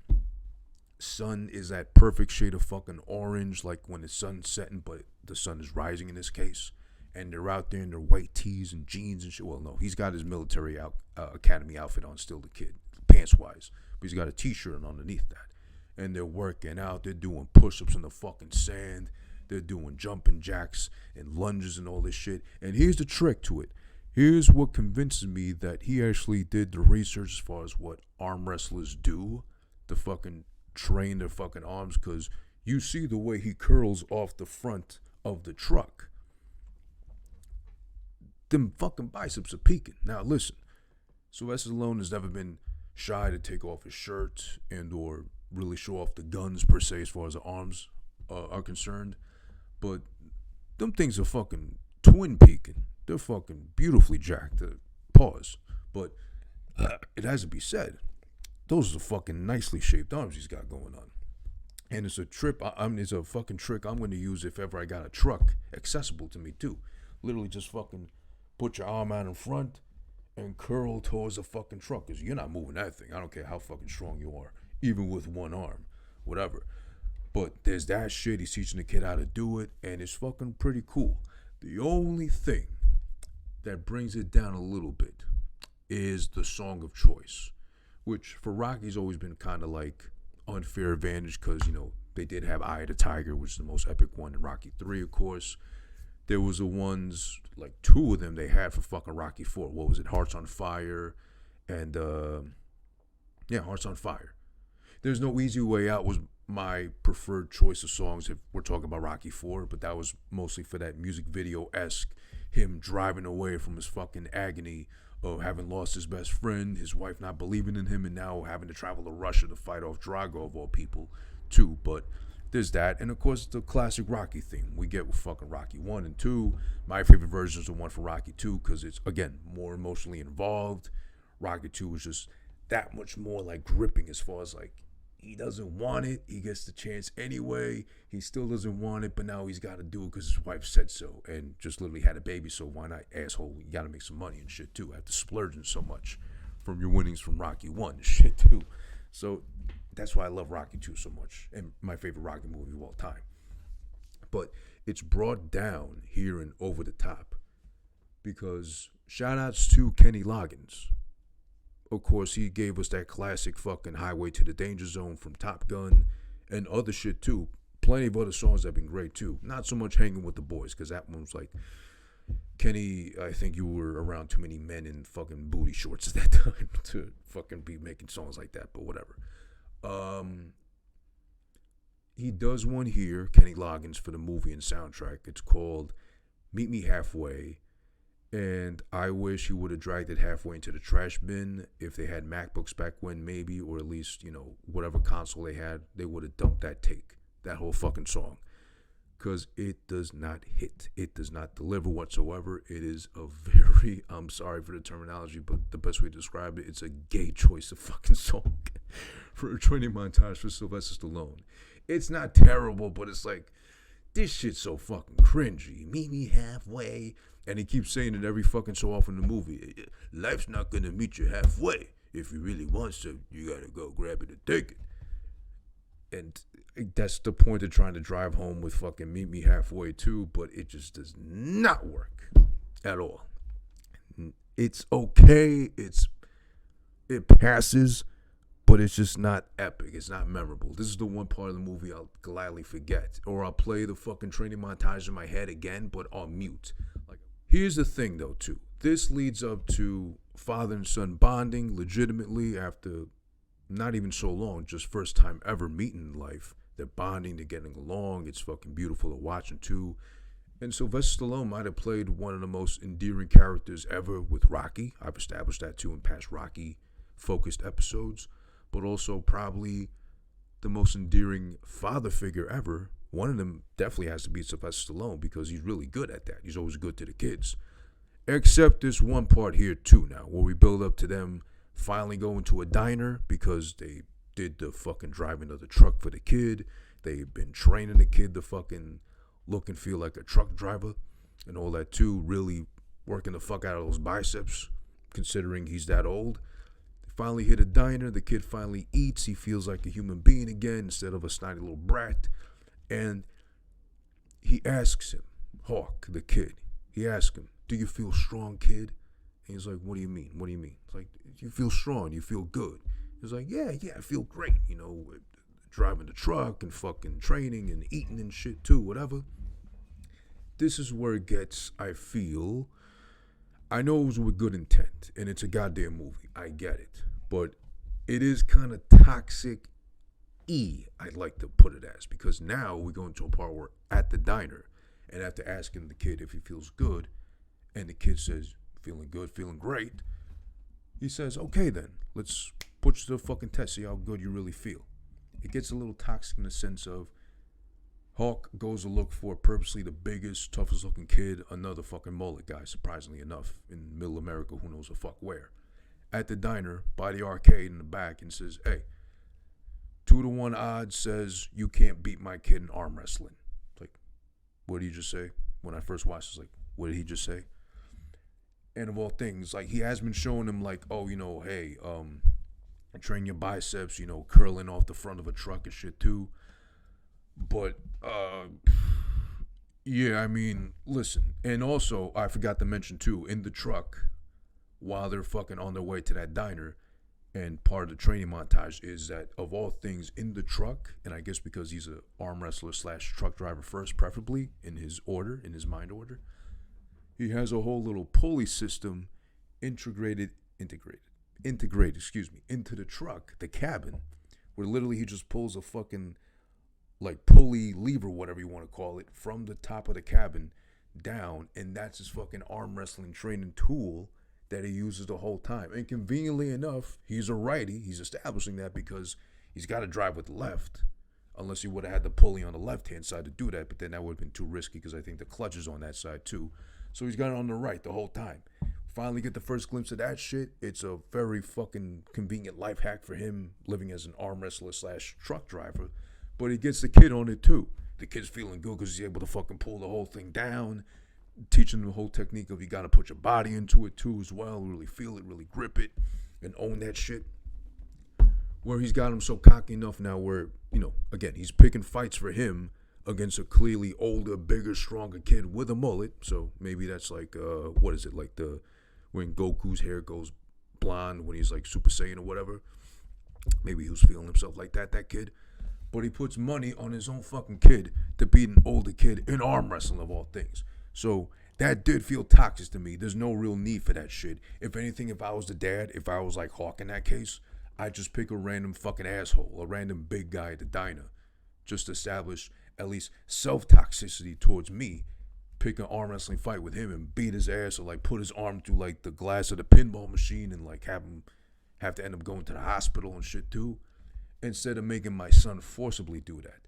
Now, there is good intent, one, and also a life lesson he wants to teach him too, to not be such a little brat and not feel so pampered, or like because you grew up rich you don't have to really struggle with life. Life's gonna test you regardless of who you are and how much you got in the bank. This isn't the best example of it, to be honest. But again, it's a movie, it's Sylvester Stallone, he means the best at all times, so it does kind of work, because obviously the first time they lock hands and shit too, the older kid obviously fucking beats him, makes quick work of him to the point where fucking Mike, his son's crying and runs out. This kid loves to fucking run everywhere and run away. So he runs out the fucking diner, he has to catch up to him and stop him, and he says, you didn't lose, you just beat yourself because you didn't believe in yourself, you didn't think you could do it, you were scared, you were timid, you were just shy, whatever too. But then again, we get the point driven at home thanks to fucking Kenny Loggins and this dumbass song. Life isn't gonna meet you halfway. You gotta get there. And if you really want it that bad, you gotta just take it. Hey, yo. And he says that to him. It's like fucking, taking the little kryptonite splinter out of Superman's foot or ass crack. And he's back to life. He's feeling himself. He's pumped up. He's jacked and shit too. He's talking to him. He's like patting him on the back. Hey, yo, you got this and shit too. Back in it to win it. They go around two. The kid, it works at least. He turns his back to, he cap to the back, whatever. Slams his ass down for the second round. So it's 1-on-1, 1-1 each. These kids. Second one comes up. Okay, it's best 2 out of 3. So he says, okay, I got it. Boom. Beats the fucking older kid again. He wins this shit too, surprisingly, and it's beautiful. It's established, but it was kind of toxic. But you know what? That is kind of more like parenting techniques of the 80s and or 90s before, you know, you got the modern day millennial-esque version of parenting too, where God forbid that would fucking happen. No way that would fucking happen. But it does work. It's a movie too, of course. Let's all calm down. But he does beat the older kid and a grown-ass man, but then again, he's a trucker, and it looks like he's very unsavvy when it comes to money management based off his fucking greasy Timberlands he wears like for 2-3 years straight probably. He gets the money from the kid, and it makes him pay up too, and the other kid's like slapping his arms like, how can you fucking lose? That fucking girl, pretty-ass eyes, and he fucking beat you twice, you fucking cuck, whatever. It's like, I'll beat you. No, I'll beat you, whatever. And they run off with fucking kids' money of all things. So he's really proud of himself with that. Now, they go to make a call at the payphone, because remember, 80s, no cell phones. Especially not a fucking truck driver on their salary. No way they got fucking cell phones. At a payphone, they're calling the mom up again, It's first the kid that speaks to the mom. She sounds really weak, so he passes off the phone to him and says, Dad, she sounds really weak, whatever. I wonder what's going on. So then they talk for a little bit, flirty, blah, blah, blah. You're dying, but still, like, yo, I'm going to flirt with you. And, like, talk your pants off, whatever. He's too distracted to realize, well, it does happen all of a sudden. And conveniently enough, how they fucking tracked him down in the middle of nowhere, I don't know. Maybe they just ran the license plates. But while he's talking Hawk on the phone with the mom, the kid, Mike, is outside, says, I'm going to be outside, walks outside, and then gets snatched up by two random fucking white guys in a white pickup truck. Oh, shit, they start hauling ass. And it's not until the kid screams that fucking Hawk notices this and gets off the phone and says, I got to go chase after my fucking kid. And talk about hauling ass, like really great editing here, too. You almost believe it for a second that someone can actually leap from the fucking phone booth, before they get into the truck, as is the case with Hawk, gets into a fight with somebody who stayed behind that was in the pickup truck to try to stop him, punches fucking Hawk once. He gets bloody a little bit too, but then Hawk's got fucking like Hulk energy so much too in him. He punches him once in the gut and literally puts this guy through a whole fucking car where it breaks apart. Like the axles and the wheels fall off from the bottom. I don't know if that shit was on like cinder blocks or whatever too, but this shit just dilapidates immediately as the guy goes through it. Then he jumps and hauls ass into his big ass fucking dirty truck, which is still dirty somehow. Surprisingly enough, driving across the country and getting all dusty like that. But he hauls ass out the parking lot of the diner, giving chase.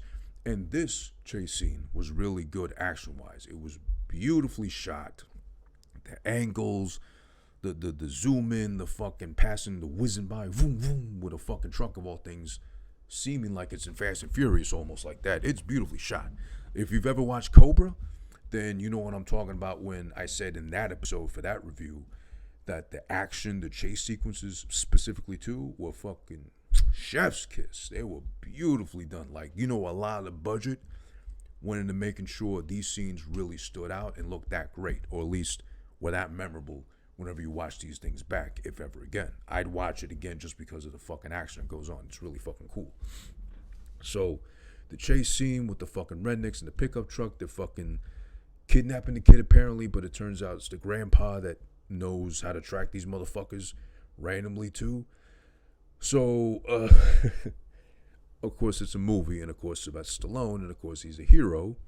He is able to catch up with the guys in the pickup truck and cut them off, and fucking, he didn't get to beat them up. He just cut them off, like smashed their truck up, and of course he's in a much bigger truck, so they realize they're outnumbered, outweighed, they run away. And he tells them, tell your fucking grandfather I know about him, whatever. I forgot what he fucking said. But he's able to take the kid back, whatever, too.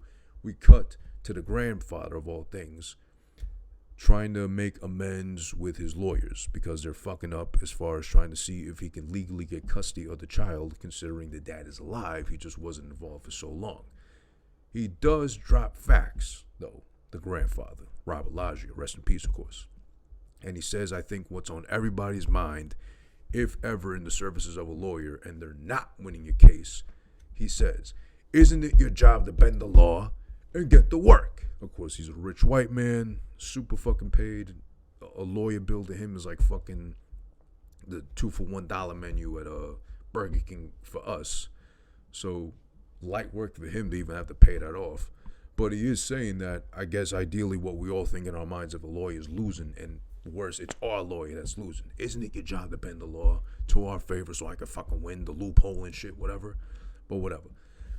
So now we cut to them, Hawk and his son Mike, making it to the hospital to see the mom.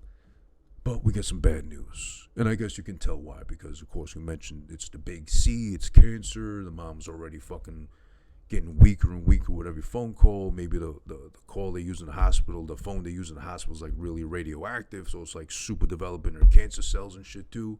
Basically, by the time they get there, Hawk asked for a nurse and or a doctor. The nurse says, I got to tell the doctor to talk to you because I can't really talk to you. He's like all confused. The doctor comes over to deliver the grim news of she died like a whole half day before you even got here. So you're way fucking late and shit. And this is some good acting from the kid again, as I mentioned before. Really fucking good acting because It's really good facial expressions or a dramatization of what Hawk's going through, or Stallone, as far as like just holding his head and like just looking down at the ground, like upset at the fact that they were too late. Where the kid's already across the hallway, only able to look and maybe barely get a glimpse of what's going on, and all he sees is the top of his dad's head, like looking down his hand and shit, and his whole face goes through a whole fucking 180 as far as just like happy, waiting, nervous, anxious to see mom, goes into, oh shit, she died, I know, and I can tell by his fucking face and his body language, and just all over. It's beautifully fucking done in the face alone, so that's some good fucking acting. But of course, as the kid always does in this movie, he fucking runs away. He bolts out of there. He's just fucking peace sign, I'm out of here, jets out of there. And then of course, when Hawk catches up to him by the truck, as he's in despair and like really fucking sad about his mom passing, obviously, he immediately blames him, which of course reasonable. He's in his feelings, emotionally, perturbed by what happened. Literally missed his mom by just that much because they were that late and caught up in some arm wrestling business of all things. He blames him, says, I hate you again. Of course, that's established. And this is something you could do only in the 80s back when, even as a kid, surprisingly, is hop into a cab, say where you're going, and then expect to have someone hopefully pay for you and or try to run off on the cab if you have no fare, obviously. If I was a cab driver back then in the 80s, and even if that's how things worked, expect to get paid in the end, unlike today with Uber or Lyft or whatever. I use Lyft. Uber's giving me too much fucking headaches. You pay in advance to go where you're going. Even back when, I'm not picking up a kid ever because I know there's no fucking way they gotta pay. And then, obviously, his military outfit too is like ruined and torn to shit. So, on top of that, he's a bummy looking kid. It looks like he hasn't washed his ass, let alone picked his nose or like picked up like 5 cents, 10 cents to rub together to make some pocket change. Asking me, telling me to go anywhere too. And on top of that, he says, take me to the fucking Bel Air estate where he fucking lives. It's like, oh shit, what? That's a rich place, but then he might be lying or whatever too. But I'm not fucking doing that if I was a cab driver in the 80s. But the cab driver's good enough to be like, kid in despair. He's white, most likely. All right, fuck it. I trust him enough. I'll get paid something or whatever. Or maybe like his mom's a slut. I'll be able to sleep with her at least to pay for cab fare, make up the difference, whatever. But he's able to do that.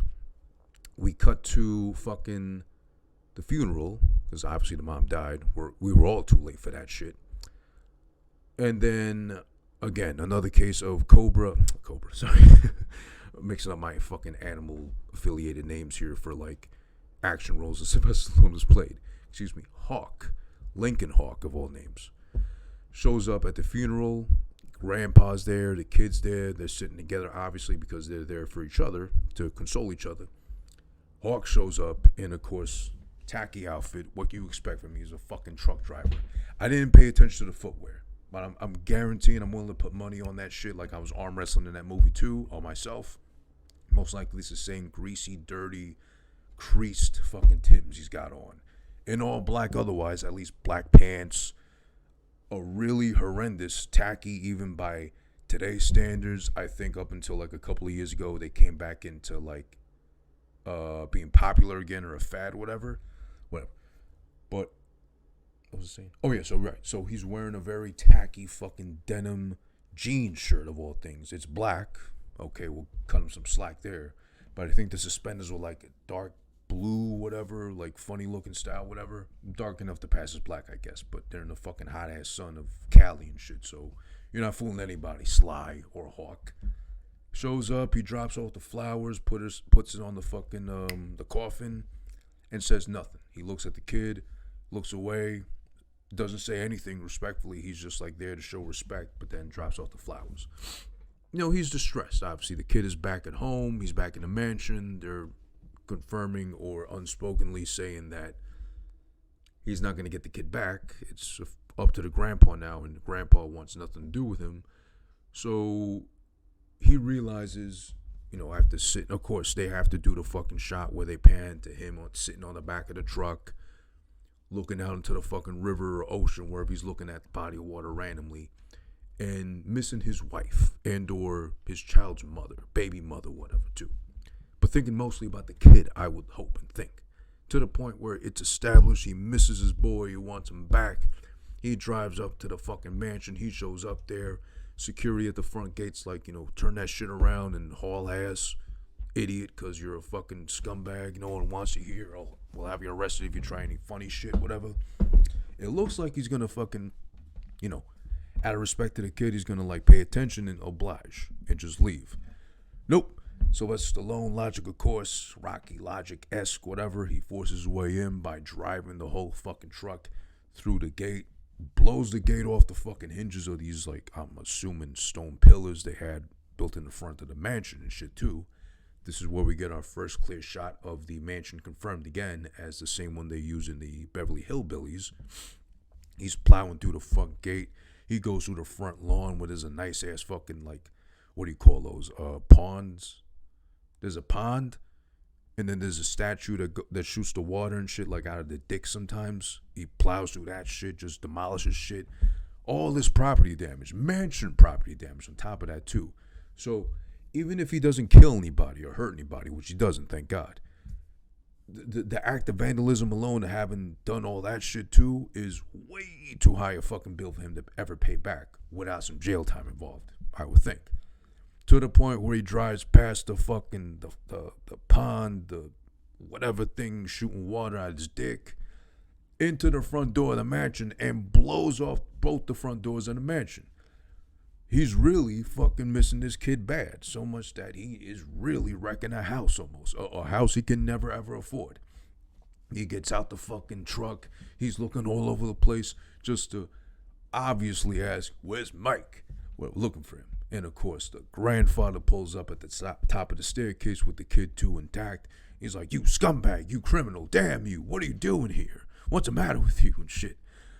And of course, this ensues with, I want my kid back, damn you, you know what you lied about, whatever. And of course, at this point, police obviously is on their way, because who's not going to hear a goddamn front gate getting blown off on a mansion property on top of all that too? Police is there.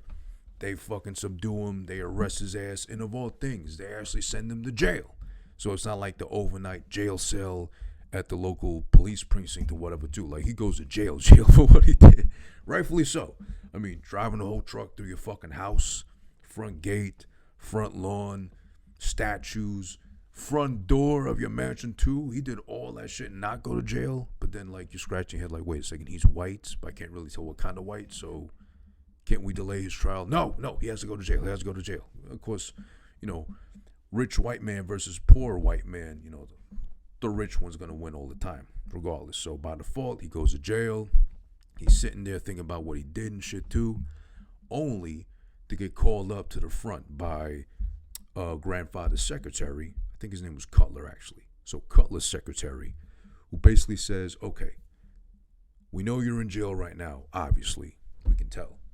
But here's us, on behalf of my boss, grandpa otherwise, willing to cut you a deal. We'll let you go, press no charges, if you promise to fucking flee the state. You're a free man, free to go wherever you want to fuck off to. And obviously, he cares about the kid. He's trying to be a good father nowadays. He's like, what does Mikey want? And it looks like they're going to brush him off like, well, fuck you, who cares what the kid thinks, take the deal or shut the fuck up and rot in jail, whatever, too. But no, surprisingly enough, it's like the guy says, oh, ask him yourself. Like, damn, that's rude. Or like, oh, wow, he got like a little jab off, and of course he's going to run away like a pussy, but then the kid's actually there, so I was surprised. The kid pulls up, Mikey, cleaned up, of course. He remembered how to comb his hair and wear a fucking blazer and shit, too, with a tie. Probably like a Windsor knot or whatever. But because you're rich. And he's able to sit down with Dad. They have a heart-to-heart, and he's like, you know what? I want to be with you. You're cool and all that, but we don't have a home. We're going to be living out that fucking truck, and that's no way for a kid like me to live. I'm used to a certain lifestyle, and you're irresponsible as fuck, so what am I going to really do with you besides probably die of hunger eventually? Whatever. But, he does agree somewhat to him with the kid, like, yeah, you really don't have a life to look forward to with me, but I am good and I mean well, and I want to be a part of your life forever now, because I didn't Well, I knew you existed, but they wouldn't let me be around you. Literally, I mean it, I swear to God. But he does get hurt by the fact that the kid's basically saying, you might leave again or get tired of me or whatever, too, because you'll be too busy trucking and arm wrestling, strange men and shit in bars and diners. So he agrees and says, all right, fine. I'll go do my thing without my boy. No arm wrestling without my boy. Trucking, driving across the nation without my boy. So that's it. It seems like they part ways. And now at this point, there's a whole lot going on in the span of I think maybe 5 minutes. But we're coming towards the end of the film, obviously, now too. The over-the-top peak, drama-wise, is hit already. So now we cut back to him in Vegas. He made it, finally, drove away. He left as they told him. He agrees to the deal just so the kid can be at peace, calm with himself. And you know what? Okay, I got to take the L on this one. Drives his way out to Vegas. He makes it to the fucking contest, the International Arm Wrestling Federation contest, whatever the fuck it's called, at a big, swanky hotel in, of course, of all places, Las Vegas. But he also had to sell his truck. I don't know. I don't remember if they said there was an entry fee, but God forbid an entry fee be too expensive for, of all things, a arm wrestling contest. But he does end up selling the truck. This old-ass, beat-up, dilapidated, dirty, stinky truck. I don't know how. It's a movie, of course, but I don't know how he's able to sell the thing off for $7,000 of all things. But the guy says, $7,000 cash. That's the best I can do. And he even still has to think about it because it's 1987, $7,000 cash. That's fucking, even now, $7,000 is hey, I'll fucking take that. Absolutely. Give me that. But he's like, well, you know what? I don't know. Okay, fine. 7,000 is fine. I'll do that. But I get to keep the hawk because this whole time on the truck, if I didn't mention, forgive me, but on the whole time, on the front of the truck, the ornament, I guess you could call it, is, guess what, a hawk or a big-ass silver bird. He gets to keep the fucking hood ornament. He's like, fine by me. Take this. Let me take this shit off your hands and give you the money, dickhead. And, well, we cut the fucking Mikey of all things now back at the mansion. Fucking clean clothes, showered, fucking well-fed, obviously, too, as well. He's able to find the stash of letters, so Hawk wasn't lying. He's able to find the stash of letters that Dad had sent him the whole time, and he's just finding out about now. So, but Dad was telling the truth. Oh my God, shit, fuck. And I don't know why they would do this again if they didn't already know it was a bad song choice the first time around. But this is the second time we get treated in the same movie to Kenny Loggins' Meet Me Halfway again, which we established was a very poor choice for the training montage. Kind of works here too, a little better than training montage terms goes, but it's a little better here, but still not a great song. So I'm sorry, Kenny Loggins, shout outs to you, but not one of your finer tunes. Because that's playing in the background. Meet Me Halfway, because he's remembering what his fucking dad said too, as he's finding the letters. He's going through his mom's stuff in her room and shit too. I really would love to fucking be one day in attendance, not part of, in attendance of an arm wrestling contest match, whatever. So if anybody out there knows or is familiar with how to get into attendance of an arm wrestling contest too, let me know. I'm dying to go. I've been dying to go for the longest time, but of course, with the fucking whole thing going on here with the world shutting down and all that too, we're just starting to finally get back outside, at least here in the States. I'd love to fucking go to see one in person, but I digress. It just looks so awesome and appealing, the whole selling of the arm wrestling contest in person too. Hawk, with his newly acquired $7,000 cash money because of the truck he's just sold off, somehow he made $7,000. I wouldn't give $1,000 for that fucking truck. $7,000 alone, you're insane, but whatever. I guess back then they were desperate for trucks like that. $7,000, he takes that shit, he goes to the fucking, I forget what you call it in the casino, but where you go to fucking, trading your money for chips or to place your bets and shit. He takes all $7,000, he asks for the odds on him, not saying that he's Hawk, but hey, I want to bet on Michael Hawk. I want to bet on Lincoln Hawk. How much? What are the odds? They tell him 20-1, and he puts the full $7,000. Not one fucking dollar for himself. $7,000 he places on himself. 20-1 odds. You do the math. That comes out to $140,000 if he were to fucking win the whole thing. The contest is already worth $100,000 for fucking whoever wins that shit. Goes all the fucking way over the top, as they say, and makes it to the top of the fucking mountain and wins the whole fucking thing. So imagine, $140,000 plus another $100,000, $250,000 to do this shit repeatedly. Fucking arm wrestle somebody and slam their fucking arm down to beat them. Amazing. What a fucking lifestyle. I would only imagine that's the sake of a movie, because I think I watched some arm wrestling shit last year on, I want to say ESPN or something like that. I don't think they were making anywhere near that shit.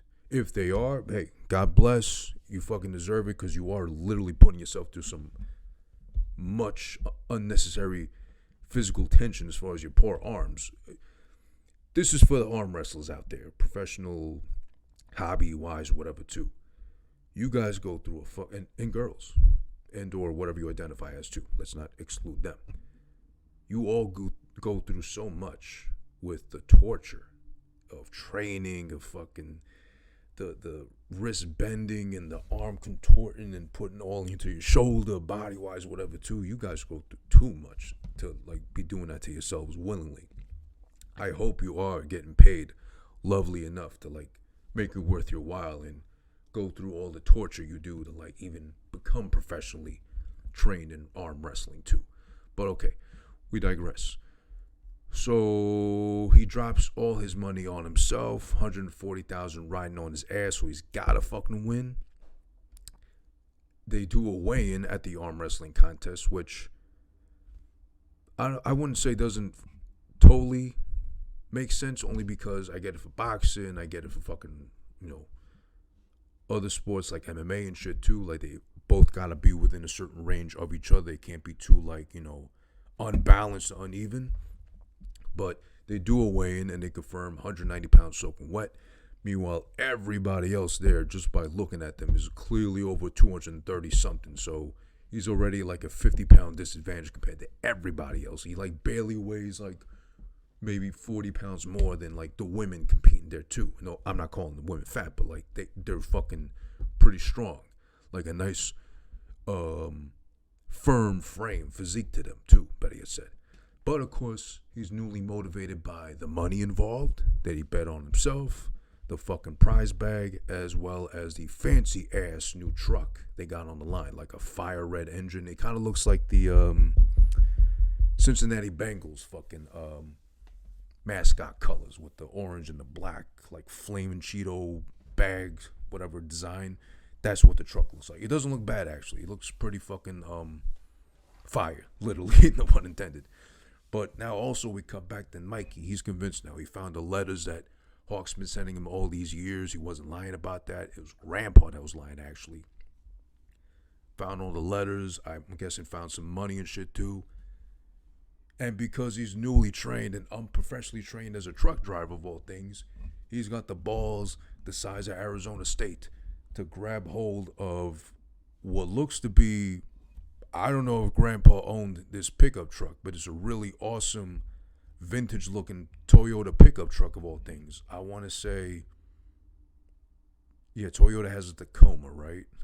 They have the Tacoma, and there's another one they had, another name, another style of pickup truck they had even back when. I want to say it's Tacoma, but it's a really cool looking ass Toyota pickup truck, which looks a little bit too cool, too modern for Grandpa to have on stock. So it might have been the Gardner's truck or whatever. He just got in, he just fucking took that shit like GTA, Grand Theft Auto, and just hauled ass out and is perfectly driving. Okay, maybe he doesn't grasp the full concept of a stoplight, because he does blow a couple of red lights, but otherwise he's staying in the lane. When he pulls up to the casino, finally, he just fucking perfectly parks in front and tosses the keys to the fucking guy and says, "Hey, take it if you want. I don't give a shit. I'm rich, bitch." Haha, whatever. And then, of course, we got to remember, we do clearly see this kid driving, and we are probably concerned in 1987 because we don't have Wikipedia to check otherwise. Wait a second, a fucking 11, 12-year-old's driving a fucking pickup truck and they're putting him in the line of fire and compromising his fucking life and health by having him drive. Wait a second, he's actually 15 in real life, though, so he's probably got a permit, so that's why they can sell the illusion of the kid actually driving it too, legitimately for the sake of a movie, and not having like green screen or like cut away, set up weird angles to like not show the face of like the stunt driver. It's the kid actually driving. So we're just putting it out there, making it clear too. Now we cut back to the competition already ready to go underway. It's really glitzy, glamoury looking, like really sexy looking as far as like, again, I'm really sold on the fact that I want to go to like a arm wrestling contest in person eventually, because it looks so fucking awesome. Everybody's got the fucking makeup crew, they got the fucking massage therapists, the doctors on staff, all that too. But it's just like a hub of people in and out. It looks like Times Square's 8 o'clock at night on a Friday, full of tourists and regulars, of course, before the you know what going on outside, really fucking flowing and going, right? It looks fucking amazing. All this for $100,000, by the way, so I get it. Like, a lot of people want a piece of it too. And we cut back to fucking Mikey. He's cutting in and out of the highway, the freeway, whatever, like a professional. We established that already, but I'm saying, like, they just cut to him, like, weaving in and out beautifully out of traffic like a professional. And then we cut to one part. It's like this kind of shit always reminds me of that one song. It was LL Cool J and I forget the country singer that did it with him or that he collabed with to make the song called Accidental Racist, which is, I won't say one of the worst songs ever. Okay, maybe one of the worst songs ever candidate for, but definitely one of the stupidest / unnecessary songs ever. But yeah, Accidental Racist, if you're curious about that, look it up. It's legit so bad it's funny. But these kind of instances remind me of that song. That song plays as a theme immediately because one of the first guys, of course, they're not going to show the full competition every fucking match as far as arm wrestling is concerned.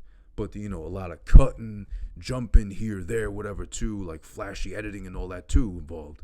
But the one full fight, finally, they show Hawk in, Sylvester Stallone in, versus an opponent, happens to be black.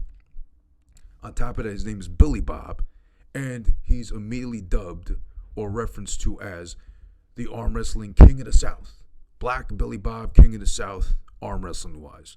So already the stereotyping the fuck out of this guy, even if it's a fucking movie, I get it still too. But on top of that, adding insult to injury, adding salt to the wound, on top of that, they barely fucking get the word go out of the fucking referee's lips. The commentary team barely fucking mutters a sentence. He'll be tough to beat, referring to the king of the fucking South in arm wrestling terms. And then, whoa! Sly gets him the fuck out of here. In the blink of an eye, like fucking one Mississippi, two Mississippi, boom. Oh yeah, Mississippi, one Mississippi, boom. Since you're from the South, take that shit home. Whatever. Gets him the fuck out of there. And the guy's like flabbergasted, like, wait, what the fuck even happened and shit? He's out of there taking this fucking L. There's another song playing. I didn't bother to memorize the name or look up the name. It's just terrible. And honestly, just doesn't fit the fucking scene whatsoever. It could have been better as an instrumental, at least with no lyrics, because the lyrics are super fucking cringe. And then again, like 80s, whatever, too. So, like, and Sylvester trying to, like, build up with the fucking role, the movie, the appeal, the sexiness of it, too. This just makes it fall flat. Instrumental-wise, just the music playing could have worked just fine. But the words kind of like take away from the commentary, take away from the fucking little shit talking they're saying to each other too as they arm wrestle too of all things. But I don't know. Let alone, besides him making quick work, unfortunately, of the first black guy he, you know, faces off against in arm wrestling too. All these guys, even the girls, I'll be clear, are people I never ever want to face in arm wrestling. I don't got big arms. I really don't. I work out regularly. But I try to be proportionate with my body. And arms have never been like a heavy emphasis. I try to work like chest, back, lats, whatever too. Arms kind of like last thing I worry about because they're kind of big already by nature, but I'm not trying to get them overdeveloped. Point is, I don't got the strength to take on even professional female arm wrestlers. So these people immediately scare me the fuck right off because they're at least 6+ feet, 200 something odd pounds already. I'm barely 210. So these are people I don't want to fuck with. Like, and if, let's say, I officially say, you know what, I identify as a female professional arm wrestler, and I'm only going to face females because that's what I feel like. Those are the vibes I'm putting out there.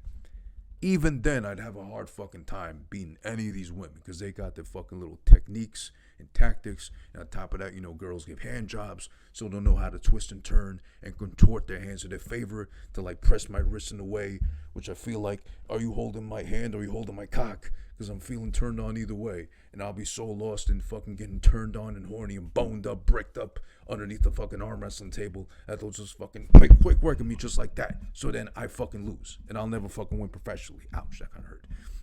So it'll be the closest I ever get to a fucking good looking woman like that because, of course, it's a fucking movie. And no disrespect, of course, to female or lady or identify as lady, whatever the fuck, arm wrestlers too.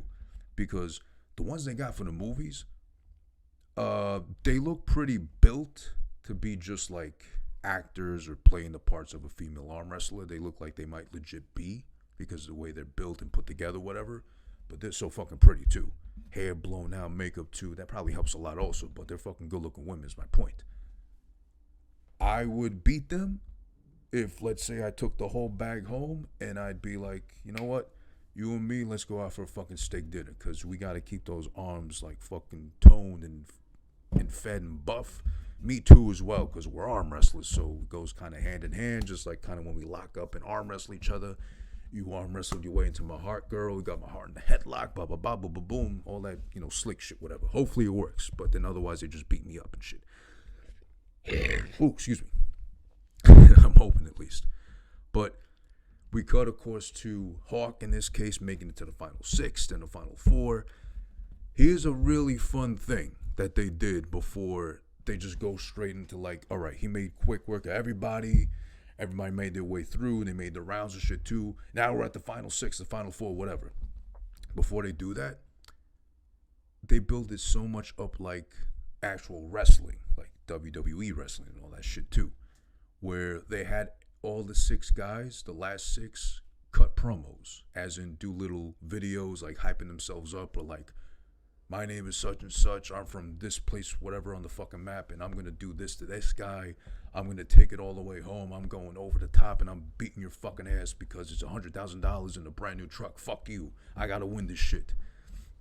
Well, that too. It's fucking cool. And each and every one of them does it. They even have fucking Sylvester Stallone, a.k.a.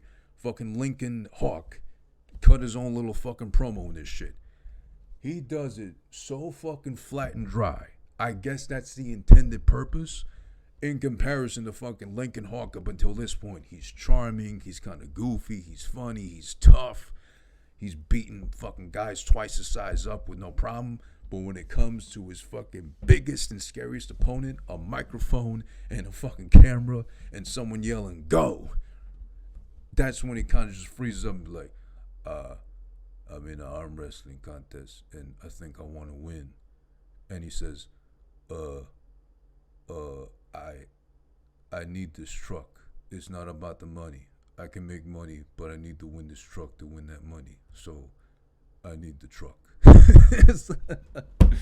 It's so fucking bland and dry. And he's going up right before fucking Bull, the fucking big bald guy from the diner, but like he's like the, I think they say like 5-time champion, whatever too. They cut to him, who's the last guy to cut the promo, and he's just straight up, second sucks. I drive trucks and I arm wrestle. Whatever too. So of course I'm gonna win. And I'm gonna rip arms off. I'm gonna beat him to death with that arm, left or right. It doesn't matter, because I got the right to bear arms and I got the right to rip yours off. Whatever. Bullshit. It's I love that part. It was so fucking stupid and funny. It reminded me of old 90s fucking WWF Hulk Hogan just hulking out, or Ultimate Warrior babbling, R.I.P. of course, babbling nonsense about the gods and the universe and cosmos and, you know, bashing and slapping together like ass cheeks, whatever. And we get the reminder from the announcer, from the commentators, like 10 something times at least at this point now, that the final rounds involving all these 6 guys are double elimination. So they lose once, they're not out. They gotta lose twice. Well, we get told of that repeatedly so many fucking times. We get the point. But even at some point, I forgot. And it's like, wait a second, ain't this double elimination? And then boom, they said it on cue again. Remember, everyone. Keep in mind, everyone. It's important that you remember this last bit of detail. These are double elimination final rounds. You have to lose twice to be sent the fuck home. And whatever. So emphasis with that. And because it's a movie, we got to build up drama and the sexiness of it too. He loses the first match to this guy named Grizzly, who legit looks like a fucking bear. Maybe he spent a lot of time on the beach because he's like blondish, whatever too, but he's a big motherfucker. So much so, the size difference that he does beat Hawk, so he takes 1L, and he gets injured. It doesn't look like he did a lot of damage. It just looks like he might have slammed his arm like really hard, and like the bicep had like tensed up, or like a pinched nerve per se, kind of energy feeling vibes. Excuse me. So Grizzly does that to him. He takes his first L. Now it's a whole potpourri of like everything going on possible, because I think at this point the kid, if I remember, finally makes it to the convention, but he's not at the fucking thing yet, the actual contest for the arm wrestling, right? So while he's like getting massaged, getting worked on and looked on by the doctor to see like hopefully he didn't like tear something or rip something, whatever, he gets, I forget in this part, to be honest, I didn't pay too much attention, but one of fucking Cutler, Grandpa's guys, comes up to him and says, hey, Cutler's here in the presidential suite. Get your fucking ass up there as soon as you can. He wants to talk to you. He has to ask, of course, how long until he goes on for the next match. He gets like half an hour, so he's got enough time to fucking burn and kill. So he says, all right, fuck it, I'll be up there. I think the guy that was down there to give him the message and the guy that's up there the whole time safeguarding the conversation between him and Cutler was Terry Funk, because he is absolutely in the movie. He is shown afterwards, and I think he talked about it one time. I forget where exactly, but Terry Funk did confirm he was an over the top, and it's definitely him. A much younger, much more built, looking like a legit tough guy, Terry Funk. Not like the old guy we got like late into the Attitude Era, like WWF and shit too, which was still cool. Still doing his thing, his Chainsaw Charlie, all that too, but yeah, it was like the old, worn down, beaten up Terry Funk. So, yeah, he's there. Hawk makes it up there to the presidential suite to talk to him. And Gramps is actually like kind of, at least he gives a facade, like the face of like, hey, listen, you've gone through enough. We've been through this shit for way too long. You're in the kid's life now, but I think now is long enough. To the point, he's like, here's a check for $500,000, $500,000. And you see that truck down there out front of the hotel? That same exact truck, top of the line fucking truck that you can only wet dream about on your salary, that's fucking yours too. And $500,000 if you tell me right now, shake my hand like a man and say you're gonna walk out of this kid's life for good. It's like, yeah, I gave you custody already. What I was like, no, I want you completely removed, plucked out this motherfucker. You can't come back at all. You're no longer in this kid's life whatsoever. You can't even write him a fucking letter.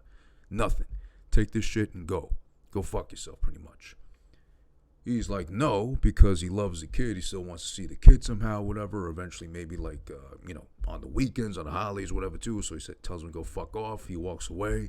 Terry Funk, the bodyguard, he's like, hey, Mr. Cutler's talking to you. You're not done. And he pushes him, of course. And, of course, Rocky movie logic kicks in heavy. Even though it's not Rocky, it's over the top. Terry Funk clearly bigger than fucking Sylvester Stallone here too. But in just one swift gut punch, of course, he lifts Terry Funk off the ground. He's got hang time for like 2-3 seconds just to fucking plow right through a glass door back into the hotel room. And knowing Terry Funk, and as much of a legend as he is, still now and back when especially, and as hardcore as he's always loved being, he probably put himself through the fucking glass door before anyone even said cut. And he probably said, it's just to get some practice, you egg-sucking dog. So they probably had to do like maybe 1 or 2 takes at most. And not even have to tell him once, like, Terry, really feel yourself going through the glass door. Really feel like you're actually getting glass cutting your skin, or at least through your fucking suit as you go through that door. It's like, you egg-sucking dog, I'm a professional. Watch how it's done. Whatever. Like light work of it. But that was fucking funny though. He just like off the ground, hang time, then comes back down via gravity into the fucking glass door. But that was great though. Now he makes his way back down to the competition, this Hawk guy, to face off with the next guy, which as part of his psychological tactics to freak him out somehow, some way, the guy is, I hope to God, they didn't really encourage him to do this for the movie, but who knows, small budget. The guy is literally chugging motor oil. I forget the fucking brand, and it's purposely right there in your face. I want to say Valvoline or something. Because, again, that's another one they had fucking in full display, the logo for, like, product endorsement, whatever. He's chugging, like Badlands Chug, shout out to him, chugging on his fucking motor oil to psych him out, but it's more like, why? If anything, that reminded me of, like, what's the fucking oil they put, these guys, these bodybuilders, they be putting into their fucking biceps to look humongous, synthetic oil. There's a name for the kind of oil they use, but it just reminded me of that shit. It said this guy's a fat fuck just chugging on like whatever is nearby to like keep him not so hungry while he's competing and shit. But it's like, why? This is fucking freaking no one out. This is just gonna make me call the doctor quicker for your fat ass when you pass out after I beat you, which Hawk does, clearly. This one though, this fucking little fight they have, this competition, whatever, like the bending of the wrist is on full display and full agonizing display. Like I felt my wrist and I started to like grab my wrist like, oh God, why are they bending this so much like that? This looks terrible, whatever, and shit. It just looks like cringe, but like painful cringe. Like, I can only imagine what that's like. I mean, I work out too, but I don't get my wrist that bent. It looks like it fucking hurt. But yeah, let's see, they do this shit. Right, and then the next fight, because he's winning now too. He's not losing ever again. God damn it, it's like, do they not respect that this movie came out in February, even though it was 1987? I don't remember when exactly they established February is officially Black History Month. Shout out to Black History Month, of course. Or according to Kanye West, Black Future Month. I think that's what he said. That's what he wanted to do instead of Black History Month. So shout out to either or Black History or Black Future Month, whatever you celebrate. We're in February, so definitely two. Even though I'm with you, it's the shortest month of the year, oddly enough. Why not give it to the black man? That's what the white man said, but it's okay. You know, we're evolving as we go and advance in time, hopefully. But yeah, they can't even consider the fact that this movie dropped in February 13th, right before Valentine's Day. February's Black History Month. They can't even be considered enough to let the second black guy that Hawk faces in his second match against a black man, conveniently enough, they can't even give this guy, who's from Boston, at least from the movie, from Boston, representing the union workers. He's in there trying to psych him out, trying to freak him out too, whatever, talking all that shit like, get him off my thumb. He's sweating on my arm. Even though we're arm wrestling, he's sweating on my arm. Tell him to stop, whatever, and shit. As soon as they fucking say go, the ref says to it, blink of an eye. Okay, wow. And it looks like he even broke his fucking arm on the fucking black guy. So, no respect whatsoever. I think more like the director's fault, the screenwriter's fault, even though I think Sylvester wrote the movie or something like that too, heavily involved. So no respect for Black History Month in that sense too. The two black guys he faces, like quick fucking work. 1, 2, boom. Well, whatever. Okay, that... I'm just kidding, of course, but it's oddly enough like what the fuck happened. Is there no acknowledgement of Black History Month in the world of fucking over the top in the fucking 80s? But whatever.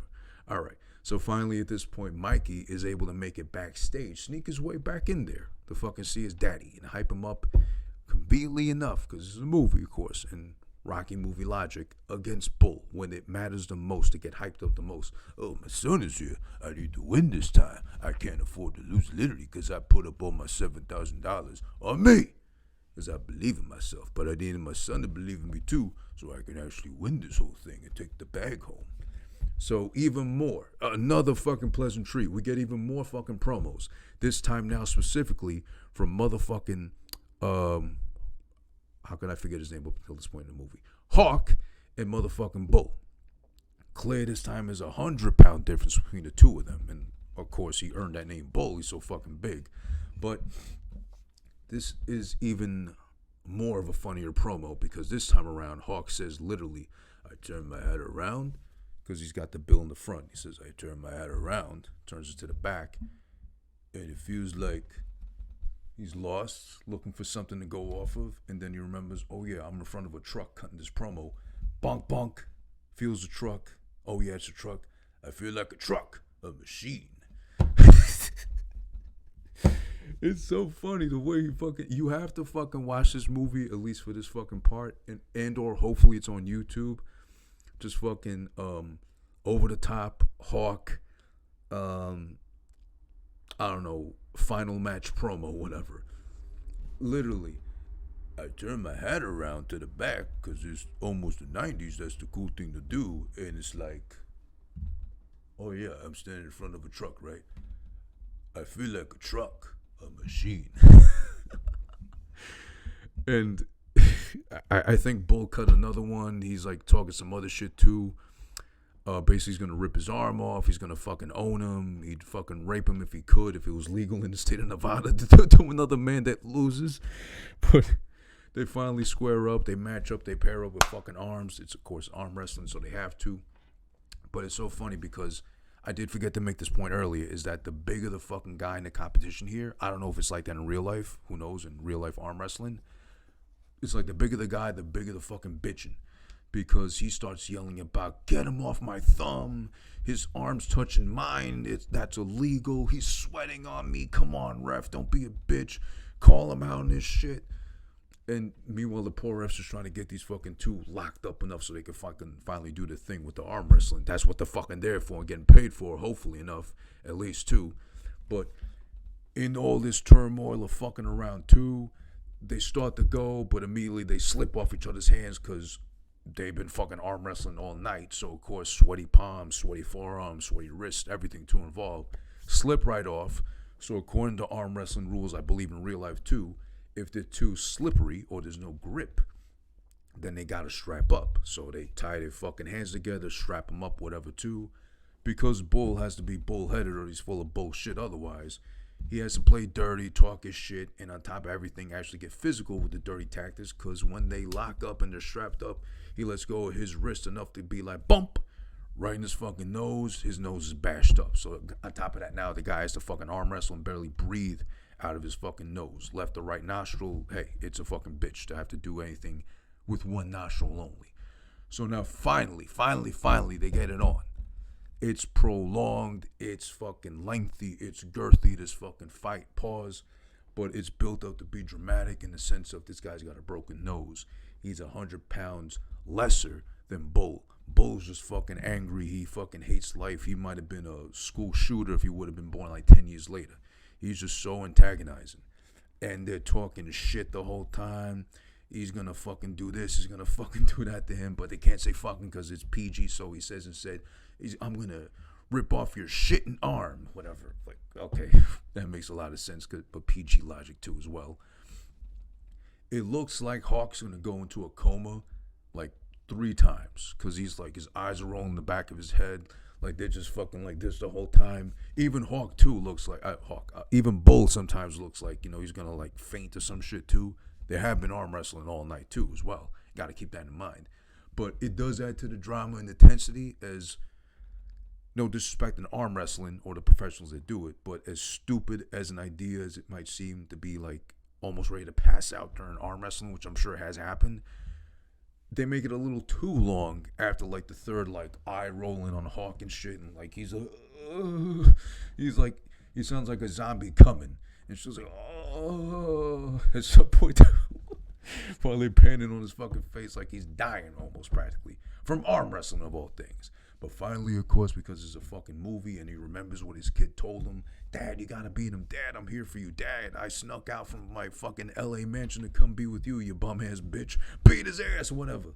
It kicks into him. It like reignites the flame and shit. He like regrips his fat fucking hand on this Bull character, and he's able to finally will his way through and slam his fucking big fat ass down. Well, not his fat ass down, his fat ass arm down, excuse me. So He wins the big one. He wins the bag. He wins the prize money, $100,000. He wins all his money back that he bet on himself, $7,000 cash, 20-1 odds. So you do the fucking math. Holy shit. He bet $140,000 on himself, won it back. The $100,000 on top of that, that's $10,000 shy of $250,000 he got for just arm wrestling big bad motherfuckers out there too, with nothing to do but fucking drive trucks and arm wrestle. And he wins the kid of his, the love of his kid back too, and the fucking boot. I guess because he's like at least almost a millionaire, according to the grandfather who's there in attendance. Snuck his way in, said to the kid, listen, as soon as this shit is done, I'm taking your fucking ass back home. He finally gets a seal of approval. Not a fucking thumb, which could be like phony or like Orange Cassidy, like half-assed or whatever. Not like a all the way full head involved nod. He gets like a nice polite gentleman nod from the fucking grandfather. Like, okay, you're almost a millionaire. You want a brand new fucking truck. You won this whole fucking contest, something I can't do clearly because of my old age and my fucking heart probably. All right, respect, whatever. Holding up a trophy, holding up his kid. I don't know how he's doing either or with this fucking arm ready to fall off his fucking socket because of how sore and tense it might be at this point. But he's able to do it. It's beautiful. The shit closes out, and of course, it's got to be the cutesy fucking funny scene, whatever, at the end too, with the kid in tow, and they're like, we're going to drive off in this brand new truck of ours. What are we going to name the company now? Because you're going to be with me from now on. Hey, yo, and shit. The son says something corny, but then he's like, hey, yo, what about Hawkins' son? And the kid has to think about it. He does like it, of course, because his dad, he's cool. And he's probably scared of like, well, if I say anything bad to him, or if I get out of line, he's going to beat me with his arm wrestling arm. So I'm fucking dead otherwise. And yeah, again, we get a close-up and glimpse of the prize-winning truck that he got. And it's a nice-ass fucking truck, to be honest. It's pretty badass. I would gladly drive off in something like that big. And again, very badass looking like that. Looking legit like it's on fire.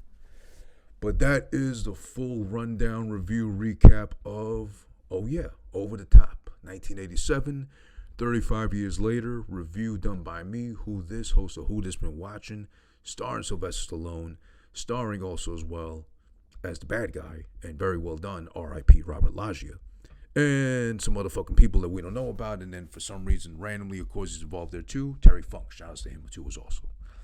So, now we're at the part where I usually do a score. I give the score. As far as what we're going to rate this movie. So, as far as the movie's concerned, we're going to give it straight up this right now. As I established earlier, I do the ear thing, half a ear, 1 year, 1.5 years, and 2 years to kind of establish, how I feel or how I view the movie as, right? Considering this is Over the Top, 1987, starring Sylvester Stallone. As far as the movie's concerned, overall, I went into a lot of detail. I fucking said this, I fucking said that, whatever too as well.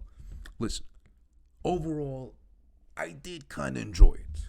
Not as much as I did like Cobra, which, yeah, I definitely like Cobra a lot more. I might actually watch this again too, just because Cobra was legit funny without even trying so hard to be funny like that. It just happened to be really funny. And the action in Cobra is really good. But I only gave that 1 ear, or for emphasis, 1 ear out of 2, because it's a lot of hit and miss. Brigitte Nielsen was pretty terrible the whole time. And I think the bad guy wasn't convincing. I can't really remember right now, but there was a lot incorporated in the bad outweighing the good. But the good of Cobra was surprisingly good and pleasant. In this case, it's PG. I think Cobra was R, right? I think Cobra was R. This is PG. There's not a lot of action, not a lot of adult shit you can do with a PG movie, but they tried at least, so we can commend them on that. An example of that would be The Big Guy Bull. This isn't the type of movie, honestly, with a kid involved or whatever, where you need to say fucking this, fucking that, like I'm going to rip your fucking arm off. But it doesn't make sense to like push the boundaries of a PG movie, at least in 1987, and be like, I'm going to rip your shitting arm off, because that makes no sense. No one's fucking saying that ever. Not even fucking like born and raised Christian fucking Mormon kids, when their parents aren't looking or they think God isn't fucking listening, whatever, they're not even gonna say shit in arm or whatever. They're gonna say, they're gonna at least like whisper like fucking whatever. But that's an example. It's kind of cringe to like have to force that kind of terminology. Just either say fucking or just say I'm gonna rip your arm off, you dummy. I'm gonna rip your arm off, you like Bell's palsy face looking dope, whatever, something like that. I would think so. But excuse me. That's one thing that kind of threw me off. They can only do so much, and I get it too. Also, I think what really saves this from being a bad movie, like trash, like I'd say no ears or maybe half an ear only, is the acting. Sylvester Stallone ain't gonna be winning no Oscars. He's old, obviously.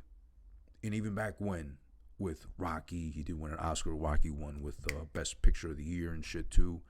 Acting wise, yeah, he's never been incredible. He's been good, convincing enough in what he's done. And I think after a certain point, he knew what roles to pick, even if it was directly for himself, so that he doesn't look like a total ass or he doesn't look like absolute shit trying to act. So he knew his role pretty much, literally, by now. Shout out to The Rock. This case, however, even he admitted there was a lot that could have been done differently as far as like the movie. A good example right here, actually. This is a quote from what he said about the movie at some point too, when they asked him about it. Like, quote, I would have made it less glossy and set it up more in an urban environment, for one. Next, I would have not used a never-ending stream of rock songs, which there's a lot of them, and they're all pretty bad, but scored music instead. So like an orchestra, fucking instrumentals, just music, whatever, and most likely would have made the event in Vegas more ominous, not so carnival-like, which Vegas is meant to look sexy, though. Vegas is meant to look appealing. If you go to fucking any of those Vegas shows, we'll just call it that. Like, if you go to see somebody, you want to go be entertained, you want to go feel like you spent your money well invested on something glitzy, glamoury, sexy, appealing, memorable, shock and awe, lights, camera action, fireworks, all that shit too. There's no way it's going to be in Vegas and look like ominous, dark, serious, tense, whatever. If that were the case, then they could have just simply said the arm wrestling contest is going to be in Chicago. No offense to Chicago, I'm saying it's a grittier city, meant to be taken more seriously. Or they could have made the whole thing like underground, like illegal. Somehow, some way arm wrestling is deemed illegal. They could have done it that way too, and somehow they just smuggle a kid in too. Or New York for that sense. But in Las Vegas is supposed to look not carnival-like either, but it's supposed to look appealing, outstanding and shit like that too, appealing. If they're going to do an event in Vegas, they got to go all out for it too and make it look like, hey, you weren't here this time, but make it out here next year, whatever too, right? So I get that. And definitely the fucking music was poorly picked throughout the whole fucking thing. So there's no, like, trying to hide that. But also, back to the acting. The acting from Stallone is good. Surprisingly good. He's convincing in his role. He looks the part. I don't know if he's going to fucking beat like guys that are 100 pounds heavier than him, like that in arm wrestling of all things, but it still works. It's still good and funny enough. Also, the kid, surprisingly enough, I just want to remember his name out of respect. David Mendenhall is really good. Like, for a young kid actor, 15 years old in real life, but 12 years old pretending to be in the role. He's really good, convincing, a lot of great face acting, really is able to display his emotions to full effect and convincingly enough. And also, rest in peace, like I said before, Robert Loggia, he's fucking excellent. Good guy, bad guy. I think he's better off as one of those better off as bad guys, but there's range. Frank Lopez sounds, looks, acts like Frank Lopez in Scarface. His character in The Sopranos looks, talks, acts, carries himself like the character in The Sopranos. Here and over the top as the rich grandfather who is just not a fan of this guy who's an arm wrestling truck driver. Looks, acts, feels, displays his emotions only the way this character would. That's acting. Range. Not like The Rock. Shout out to The Rock. I respect everything he does, but not like The Rock as an overgrown brolic sailor. The Rock as an overgrown tutu wearing fucking tooth fairy. The Rock as an overgrown fucking firefighter, policeman, SWAT agent, whatever too. But it's all The Rock. There's no change in the face. There's no change in the corny fucking lines. There's no change in the fucking range of acting. The limited range of acting, excuse me. But again, I don't want to talk shit about The Rock because he's worth like who knows how many fucking millions at this point. Like, what is he still, like the highest paid male actor of all time right now? So good on him, but listen, if he didn't look like The Rock, then I don't think Hollywood's really going to be knocking down his door like they do apparently now. And he seems to be like a nice guy too, so I'm sure that helps, but come on. The Rock is an actor, don't insult me like that. Don't slap me in the face like that. But yeah, I digress. So finally, as far as the final score is concerned, for the sake of Who This Been Watching, hosted by me, Who This here, first ever edition live on Twitch, twitch.tv/Who This Is One. Also follow me on all socials at the @ Who This Is One, 2 S's like you lisp, because we need to emphasize the fact that that's me, Who This Is One, on Instagram, Twitter. I think I'm on Snapchat, TikTok as well too. Check me out there, and or youtube.com/Who This Is One. Listen, final score for today's episode. Movie we did for fucking so lengthy and so long. Over the Top from 1987, starring Sylvester Stallone and a whole lot of other people. I don't know the fucking names, except for, rest in peace, of course, again, Robert Loggia. I gotta give this one for the sake of, and conveniently enough, I only happen to have one ear functioning, so I'm gonna go with one ear. But that's only because this one died on me earlier today by accident. But guess what? This is what the movie deserves. According to me, my opinion, solely me only speaking, one ear out of a possible 2 otherwise. But only one ear because I said, if their acting was any worse, this would be absolutely 0 ears. No ears out of 2, a worse movie. The music throughout is very poorly picking. Rock-esque, whatever. I don't know why the fuck they pick half the songs they did, but they're pretty fucking bad. And also, Stallone was never a great actor. I established that already. He was good in what he did. The kid is really good. Robert Loggia is really good too as well. The story kind of does and doesn't make sense. And I don't know. It's not too long at 1 hour and 30 minutes. But had they made this longer, movie would have been worse. Had they made it shorter, I think it would have been a little better. Kind of cut out a little bit of the bullshit. I don't know. It's just stuck at a 1 for me out of 2 possible. But not bad at all. Just not a classic, not great, not memorable like that. I put this more as a guilty pleasure. So absolutely, I'll probably watch this again, or maybe YouTube certain parts, especially the fucking promos they cut before the arm wrestling finals matches. And it's funny unintentionally. But at least Cobra had like funny trying to be and actually funny, instead of this part being not trying to be funny, but it was funny because it was cringy or fucking stupid or whatever sometimes. But all right, that's it for me today. I appreciate you tuning in live here on Twitch and or watching back on youtube.com/Who This Is One, whichever version you get of Who This Been Watching. You might be getting it live here, the uncut, uncensored, and uncircumcised version. Raw, dirty, long, but you loved it anyway so much you didn't care so much for being neat and tightly packaged in comparison to the YouTube version, which might be a little bit edited, trim off the fat, circumcised, pull back on the turtleneck just for the sake of, that's what we're trying to do, be polite, but still keeping the core essence and elements that make Who This Been Watching so epic and so uniquely mine, in the case of my reviews and my podcast here. Who This Been Watching. Audio version available on all podcasting platforms of your preference, indoor choice, or imaginable. I could be broadcasting out of your mother's fat ass.